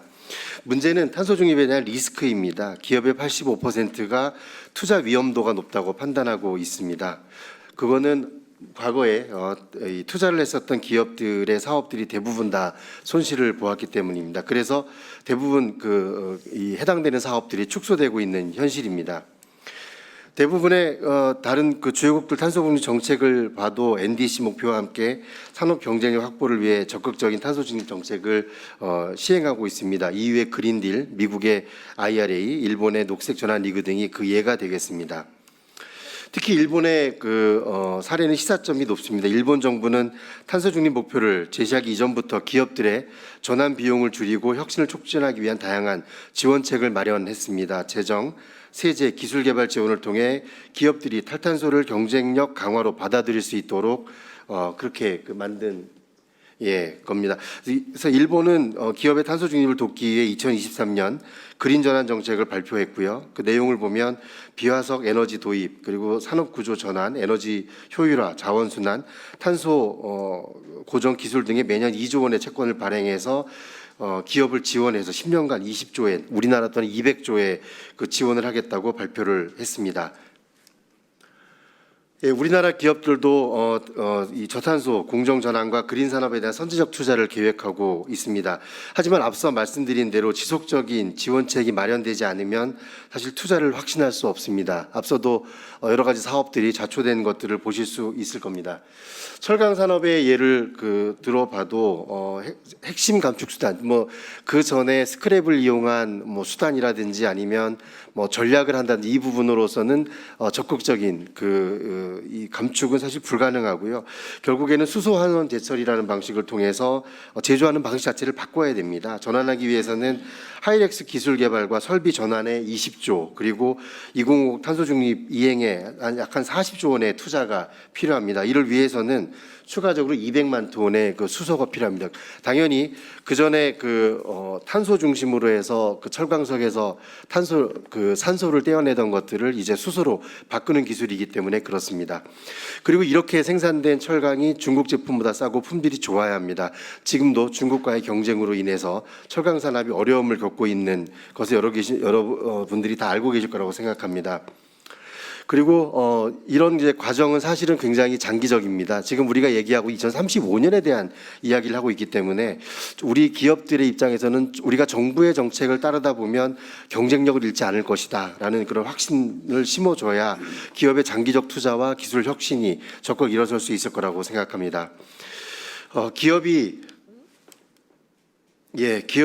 탈탄소라는 것을 탈탄소 혁신을 사실 부담이 아닌 기회로 받아들이려면 정부와 지방 정부의 정책적 지원이 반드시 전제되어야 합니다. 주요국들은 탄소 중립을 추진하며 기업 경쟁력과 국가 성장 전략으로 설계하고 있습니다.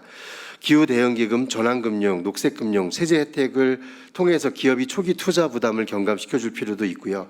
지역 거점 연구기관 협력해서 중소, 중견 기업도 전환 기술을 활용할 수 있도록 지원해야 될 필요도 있습니다. 그 지방 정부, 기업, 시민 사회가 함께 참여하는 지역 단위의 기후 거버넌스를 통해 혁신 모델을 확산해야 합니다.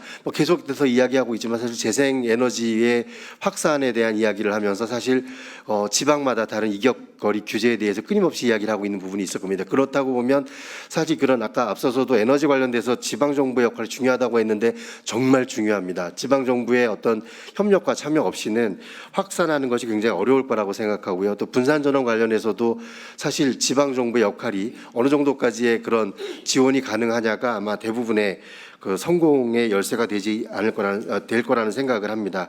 기후 위기 대응이라는 건 사실 국가적 과제이지만 지방 정부의 새로운 기회입니다. 하지만 이 과정에서 기업이 경쟁력을 잃게 된다면 그 어떤 목표도 지속하지 않을 거라고 생각합니다.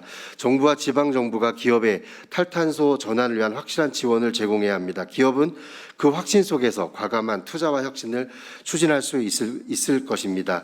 그럴 때 기후위기 대응은 지역 소멸을 막고 국가 경쟁력을 강화하는 동력이 될 거라고 생각합니다. 감사합니다. 네, 조 원장님 감사드리고요. 기후위기 대응하고 지방 소멸 대응에 있어서 좀 기업이 역할을 하게 하려면 좀 아까 말씀드렸던 전환 위기에 대한 리스크를 좀 줄여달라. 규제 완화로 말씀을 하시던 기업이 투자할 수 있는 여건을 좀 더 좋게 만들어주던 어떤 지금 전환 리스크를 자꾸 줄여줘야만 기업도 적극적으로 대응을 하고 지방 소멸에 대해서도 역할을 하겠다라는 말씀에서 굉장히 저 산업계의 긍정적인 어떤 대응 좀 아무튼 지원을 좀 많이 해주고 우리 역할을 할 수 있게 해주라. 그리고 국가 경쟁력이라는 게 꼭 한국만의 문제는 아니고 지금 일본 사례도 보여주시고 다른 나라도 보면 국가 경쟁력, 기업의 경쟁력을 유지하기 위해서 정부가 굉장히 다양한 지원책들을 쓰고 있는데 그게 전부 전환을 좀 빨리 하자는 거 아니겠습니까? 그래서 굉장히 중요한 말씀 해주신 것 같고 저는 지방 소멸 대응이 산업계에서 적극적으로 기후 대응을 통해서 할 수 있다라고 말씀 주신 게 굉장히 눈에 띕니다. 자, 우리 다음에는 우리 굉장히 활동 많이 하고 계시는 우리 최 변호사님, 최창민 정책 활동가로 돼 있으신데요. 말씀 부탁드리겠습니다. 네, 안녕하세요. 플랜 1.5의 최창민 정책 활동가입니다. 오늘 주제가 기후위기 대응을 위한 국가적 과제와 지방정부의 역할인데 기후위기 대응이 지방 소멸 문제를 해결할 수 있는 같은 정책 방향을 가진 지향점이다라는 것에 대해서는 앞서 조영준 원장님께서 그 취지로 말씀해 주셔서 저는 좀 국가적 과제에 초점을 맞춰서 말씀을 드리겠습니다. 너무 시의적절한 주제라고 생각하는 게 지금 우리나라는 기후위기 대응을 위한 국가적 과제를 아주 중요한 과제를 지금 결정해야 되는 그 시점에 있습니다. 앞서 박승원 시장님께서 기후위기가 인권의 문제라고 말씀하셨는데 맞습니다. 그래서 작년 8월에 헌법재판소 결정이 있었던 것도 그 이유인데요. 기후위기가 국민의 기본권을 침해하기 때문에 이로부터 국민을 보호하기 위한 조치로서 감축 목표, 장기 감축 경로를 설정해야 한다는 것이 헌재 결정이었고 그 장기 감축 경로란 2030년부터 50년까지인데 그중에 가장 중요한 것이 2035년 국가 온실가스 감축 목표 2035 NDC입니다. 그거 지금 논의하고 있습니다. 그래서 11월까지 정해서 유엔에 제출하겠다는 것이 지금 정부의 입장입니다. 현행 2030 NDC가 어떻게 만들어졌고 그 결과가 어떤지에 대해서 먼저 말씀드리면 좀 정책 방향이 잡힐 것 같은데요. 현행 2030 NDC는 이른바 이제 선형 감축 경로에 따라서 설정이 됐습니다. 선형 감축 경로가 뭐냐면 우리 감축 목표의 기준 연도가 2018년입니다. 2018년의 배출량이랑 우리 탄소 중립 목표 2050년입니다. 이 두 배출량을 직선으로 연결하고 그 중간에 감축 목표를 설정하는 방식입니다. 선상에서. 이게 지금 어떤 평가를 받고 있냐면 앞서 윤순진 교수님께서 설명해 주셨지만 클라이밋 액션 트래커라는 기관에서는 highly insufficient, 상당히 불충분하다고 하는데 이게 온난화로 번안을 하면 어느 정도 수치냐면 온난화를 3도에서 4도에 이르게 할 수준이라는 겁니다. 그러니까 다른 모든 나라가 우리나라 수준으로 감축 목표를 설정하면 온난화가 그 정도에 이를 거라고 평가가 되고요. 또 CCPI라고 이제 기후변화 대응 지수라는 전 세계 순위를 매기는 기관이 있습니다. 이 기관에 따르면 전체 67개국을 대상으로 순위를 매기는데 우리나라가 몇 위쯤 할 것 같나요? 우리나라 63위입니다. 67개국 중에. 꼴찌는 아닌데 근데 우리 뒤에 누가 있는지가 중요합니다. 우리 아래에는 러시아, 아랍에미리트, 사우디, 이란 이렇게 4개가 있습니다. 다 산유국입니다. 비산유국 중에서는 우리가 실질적으로 꼴찌입니다. 그 결과 지금 우리나라 재생에너지 발전 비중은 재생에너지는 모든 감축 수단들 중에서 가성비가 가장 좋은 수단이라고 평가를 받습니다. 근데 우리나라 재생에너지 발전 비중 OECD 중에 꼴찌입니다. 현재 비중도 꼴찌인데 2030년 목표도 꼴찌입니다. 그래서 우리나라 또 배추권 거래제라는 핵심 감축 정책이 있는데 이런 감축 목표가 낮게 잡다 보니까 배추권 가격도 전 세계 최저 수준으로 형성되어 있습니다. 기업의 감축 요인을 거의 주지 못하고 결과적으로 우리나라의 지금 탄소 집약도는 우리가 경쟁하고 있는 주요국 대비해서 가장 높은 수준인데 그 개선 속도는 가장 느립니다. 이 탈탄소 전환이 지금 시대적인 흐름이 된 상황에서 우리가 글로벌 경쟁이 뒤처져 있다는 것이 현재 상황입니다. 그럼 우리가 2035 NDC를 어떻게 설정해야 할 것인가? 4개 권위 있는 기관들에서 내놓은 의견을 중심으로 좀 설명을 드리겠습니다. 첫째는 헌법재판소 결정입니다. 앞서 말씀드린 헌법재판소 결정에서 감축 목표가 갖춰야 할 3가지 조건을 얘기했습니다. 이 조건은 기후위기로부터 국민의 기본권을 보호하기 위한 필요 최소 조건입니다. 충분 조건이 아니라 첫째, 과학적 사실과 국제기준에 근거해야 된다. 둘째, 전지구적 감축 노력에 공정하게 기여해야 한다. 셋째, 미래에 지나친 부담을 떠넘기지 않아야 한다는 겁니다. 이게 각각 무엇을 의미할까요? 전지구적 감축 노력에 공정하게 기여할 것에 대해서는 최근에 나온 국제사법재판소의 권고적 의견을 참조할 수 있습니다. 여기에 따르면 1.5도 목표가 이제 과학적으로 합의된 목표라고 판단을 했습니다. 각국의 NDC는 1.5도 목표 달성에 기여를 해야 되고 전지구적 이행 점검 결과를 반영하고 책임과 역량의 원칙에 부합해야 한다는 것입니다. 1.5도 목표야 여러분들이 잘 아시겠지만 전지구적 이행 점검 결과란 뭐냐면 이 파리 협정에 따라서 각국이 된 NDC가 이 1.5도 목표를 달성할 수 있는지를 주기적으로 평가를 합니다. 근데 가장 최근의 평가에 따르면 최초이자 가장 최근의 평가에 따르면 이 1.5도 목표를 달성하기 위한 전지구적 탄소 예산, 그러니까 우리가 얼마나 이산화탄소를 앞으로 배출할 수 있는지 그 예산, 그것이 너무 빠르게 소진되고 있다. 그래서 전 세계적으로 2035년까지 2019년 대비 60%의 감축이 필요하다라는 것입니다.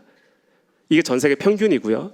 그럼 책임과 역량의 원칙은 뭐냐면 각국이 이 60%라는 수치에 대한 어떤 감축 책임을 어떻게 분배할 것이냐라는 겁니다. 온실가스 배출 책임이 크고 기후위기 대응 역량이 강한 나라가 더 해야 한다라는 것입니다. 우리나라 온실가스 배출 책임 지금 OECD 기준으로 연간 배출량 5위 수준입니다. 1인당 배출량 5위, GDP당 배출량 8위, 1990년 이후 누적 배출량도 8위입니다. 온실가스 배출 책임이 아주 크다고 할 수 있고요. 기후위기 대응 역량이 있어서도 세계은행, 유엔 개발계획, IMF 등이 제시하는 발전 수준에 대한 주요 지표에서 항상 최고 등급에 있습니다. 그렇다면 우리나라는 우리나라의 책임과 역량에 비추어 봤을 때 이 1.5도 목표 달성에 기여하기 위해서는 적어도 전 세계 평균 이상으로 감축을 해야 한다라는 결론이 도출될 수 있습니다. 이 국제사법재판소 의견의 중요한 내용은 뭐냐면 이게 도덕적인 어떤 윤리적인 목표가 아니라 이 목표를 위반하면 국제 위법 행위라는 겁니다. 그래서 기후위기로부터 피해를 입은 국가에 대해서 손해배상과 같은 법적 책임을 질 수 있다라는 게 이번 의견의 핵심이었습니다. 자, 전지구적 감축 노력에 공정하게 기여할 것에 대해서는 설명을 드렸는데 미래의 지나친 부담을 떠넘기지 않을 것에 대해서는 우리가 어떻게 생각해야 할까? 국가인권위원회가 지난 6월에 정부에, 그러니까 환경부와 탄노기에 대해서 2035 NDC를 이렇게 설정하라라고 권고를 했습니다. 이거에 따르면 아까 말씀드린 그 탄소 예산, 우리가 1.5도 목표를 달성하기 위해서 얼마나 많이 앞으로 온실가스를 배출할 수 있는지 그 탄소 예산을 생각하고 감축 목표를 정하라는 겁니다. 이 탄소 예산을 생각하고 감축 목표를 정했을 때는 초기에 빠른 감축이 필요하다. 앞서 제가 전 세계 평균 60%라고 말씀을 드렸는데 우리나라의 탄소 예산을 과학적 사실과 국제 기준에 근거해서 산출한 결과 이에 부합하는 감축 목표는 약 65% 수준으로 나옵니다. 이런 것들이 일정한 하나의 가이드가 될 수 있다라는 것이고요. 마지막은 지금까지는 주로 권리의 측면에서 말씀을 드렸습니다만 경제적인 측면에 대해서 말씀을 드리겠습니다. 앞서 정태용 교수님께서도 잘 지적해 주신 것처럼 이 기후 변화가 실물 경제에 미치는 영향은 크게 전환 리스크와 물리적 리스크가 있다고 볼 수 있는데요. 이게 우리나라 실물 경제에 어떤 영향을 미칠 것인지에 대해서 작년에 한국은행, 금융감독원, 기상청이 공동으로 발표한 보고서가 있습니다. 여기에 따르면 4개 시나리오를 분석했는데요. 1.5도 목표에 대응하는 시나리오, 2도 목표에 대응하는 시나리오, 지연 대응, 무대응 이렇게 있습니다. 이 한국은행 등 공동 보고서의 결론은 뭐냐면 1.5도 목표 대응하는 게 우리 경제에 가장 유리한 전략이라는 겁니다. 그 GDP 성장률이 가장 높다는 겁니다. 왜 그러냐면 전환 리스크는 이 경제의 회복 탄력성 때문에 시간이 갈수록 점차 다시 줄어듭니다. 그러나 이 물리적 리스크는 기후 변화가 심각해질수록 경제에 미치는 영향이 비례적으로 커지게 됩니다. 따라서 1.5도 목표 대응하는 시나리오가 단기적, 중기적으로는 일정한 전환의 어떤 부담이 있을 수도 있지만 장기적으로는 그게 우리 경제에 가장 좋다라는 것입니다. 그래서 지금 많은 국가들이 이런 전환에 앞서고 있고 의외의 선도 사례가 중국입니다. 가까운 중국을 예로 들면 지금 중국은 저탄소 녹색 전환을 국가 과제로 설정을 하고 핵심 사업들을 이제 지원한 결과 태양광, 전기차, 배터리 같은 청정 에너지 산업이 작년 GDP 성장에 몇 %나 기여했을까요? 40%나 기여를 했습니다. 그리고 이 해당 분야에 대한 제조 투자액이 지난 2년 동안에 50%가 증가했습니다. 이렇게 앞서 나가고 있는 것입니다. 그리고 또 앞서 나가고 있는 뭐 EU라든지 미국이라든지 그런 나라들도 탄소 장벽을 치고 있죠. 그래서 우리가 장기적으로는 이런 탄소 장벽 같은 것들을 고려했을 때도 1.5도 목표에 달성하는 온실가스 목표를 설정하는 것이 우리 미래 그리고 지금 우리를 위해서도 가장 유리한 전략이다라는 측면을 강조하고 싶습니다. 감사합니다. 네, 우리 최 변호사님 감사합니다. 지금 탈탄소 전환에서 한국이 국제적으로 성적표가 너무나 초라하다, 뭐 비참한 정도입니다. 그래서 정말 좀 평균 이상도 해야 되고 또 전환을 빨리 하는 게 실제로 경제에 도움도 된다라는 아주 굉장히 그 중요한 메시지를 주신 것 같아요. 우리 시간이 조금 오버됐습니다만 마지막으로 우리 과장님, 네, 우리 권 과장님 부탁드리겠습니다. 네, 드디어 이제 마지막 토론자인 국회선정체 산업자원분석과장입니다. 항상 마지막 토론이나 발제가 되면 고민이 많아집니다.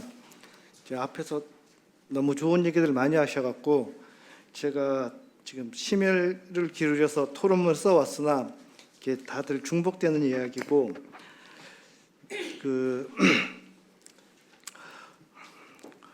오늘 두 분의 발제와 네 분의 토론문을 들으면서 기후위기와 관련해서 새로운 지평에 관한 지혜를 얻게 된 것 같습니다. 그리고 또 하나 들은 기분은 최근에 저희 처가 주관해서 공동보고서를 냈거든요. 그런데 그 보고서를 참 잘 썼구나라는 생각이 들었습니다.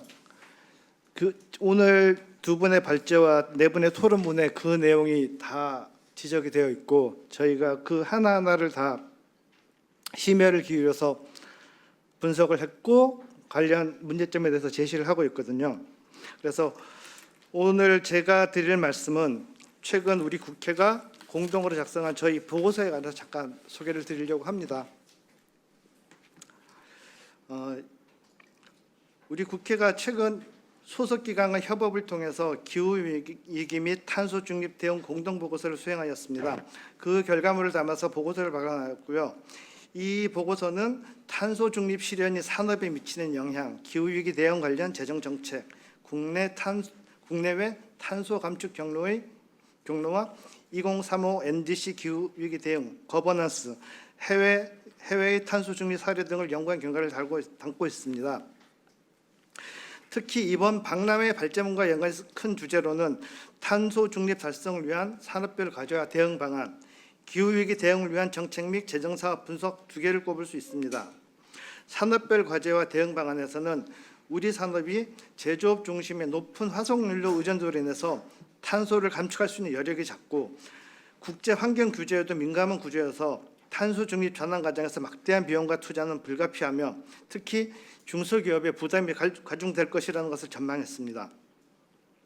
그러나 장기적으로는 기술 혁신과 경쟁력 강화를 통해 시장을 확대하는 기회도 될 수 있을 것이므로 중소기업 지원과 에너지 전환 및 효율화를 통해 산업 전환을 뒷받침할 필요가 있다고 제안하였습니다. 정책 및 재정 사업 분석에서는 2025년 기준 정부가 온실가스 감축에 12조 원, 기후위기 적응에 약 8.8조 원 등 대규모의 재정을 투입하고 있으나 정책 전반에 대한 종합 분석이 미흡한 상황임을 지적하였습니다. 이에 온실가스 감축 부분 중 전환 부분에서는 신재생 에너지 보급 계획의 적정성 검토, 산업 부분에서는 배출권 거래제의 시장 기능 회복 필요성 등을 주요 과제로 제시하였습니다.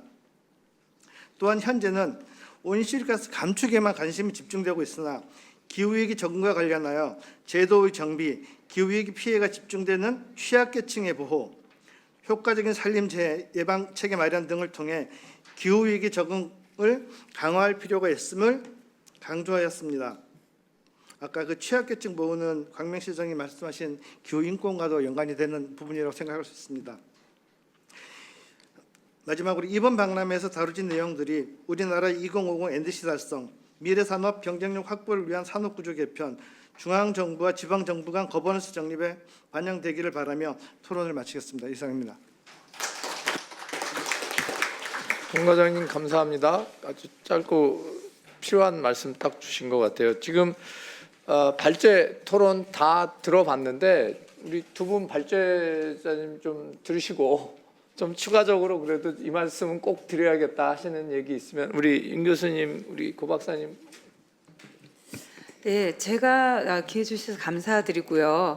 사실 인식은 이제 많이 하고 있고요. 기후변화 관련한 국민인식조사, 그러니까 환경과 관련한 국민인식조사라도 이제 1위는 기후변화입니다. 문제는 이 인식과 행동 간의 이 차이가, 격차가 있다는 게 문제이거든요. 그런데 이 격차를 개인 단위에서건 또는 지자체 단위에서건 줄여줄 수 있는 게 저는 굉장히 중요한 정부의 역할, 정책의 역할이라고 생각을 합니다. 그래서 오늘 좋은 정책 제안들 많이 나왔는데요. 국회에서는 관련된 입법을 빨리 좀 해주시고요. 특히 지자체 이격거리 더 이상 만들지 못하게 좀 입법화해 주시고요.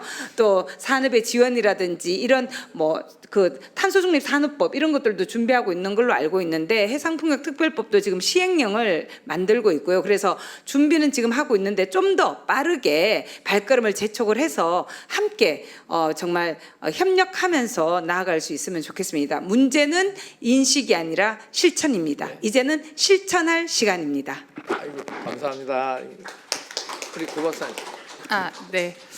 저도 비슷한 생각인데 우리가 어느 분야나 제도나 법을 만드는 데는 엄청나게 공을 많이 들이는데 일단 이제 제도가 들어오고 법이 만들어지면 이게 모든 것을 해결하는 양 그 이유에 대한 관심은 상대적으로 좀 줄어드는 것 같습니다. 그래서 저는 사실 광명시를 비롯해서 지역에서의 선도 사례를 보면 법이 있거나 없거나 지자체가 책임과 주도성을 가지고 정책을 실현하고 그거를 중앙 정부가 잘 지원해 줬을 때 오히려 상승 효과가 발생을 한다고 생각합니다. 그래서 어찌됐건 지금은 이제 실행이 본격화되는 단계에서 저는 감축 수단별로 좀 더 저는 이렇게 좀 그 제도나 프로그램을 정교할 필요가 있고 규제를 강화해야 될 부분이랑 규제를 개선해야 될 부분을 명확하게 해야 시장에서 인센티브가 저는 작동이 된다고 생각하기 때문에 이게 중앙정부 차원, 지자체 차원에서 모두 이제 이런 노력들이 조금 일괄적으로 빨리 신속하게 좀 이루어지면 좋겠다는 생각입니다. 네. 제가 지금 여기 주최자 요구에 따르면 1분 내로 발제 및 토론 내용을 정리하라고 하는데 제 능력을 벗어나는 얘기고요. 오늘 너무나 좋은 말씀들 많이 해주셨는데 이런 것 같습니다. 전화를 좀 빨리 하자, 빨리 해서 기회를 만들자. 이게 굉장히 저는 중요한 메시지인 것 같아요. 국제적으로 경쟁을 하니 저희도 정부 지원 포함해서 여러 가지 해서 경쟁력도 유지하고 앞으로 계속 나가려면 전환 빨리 해서 기회를 만들자. 이게 첫 번째 메시지인 것 같고요.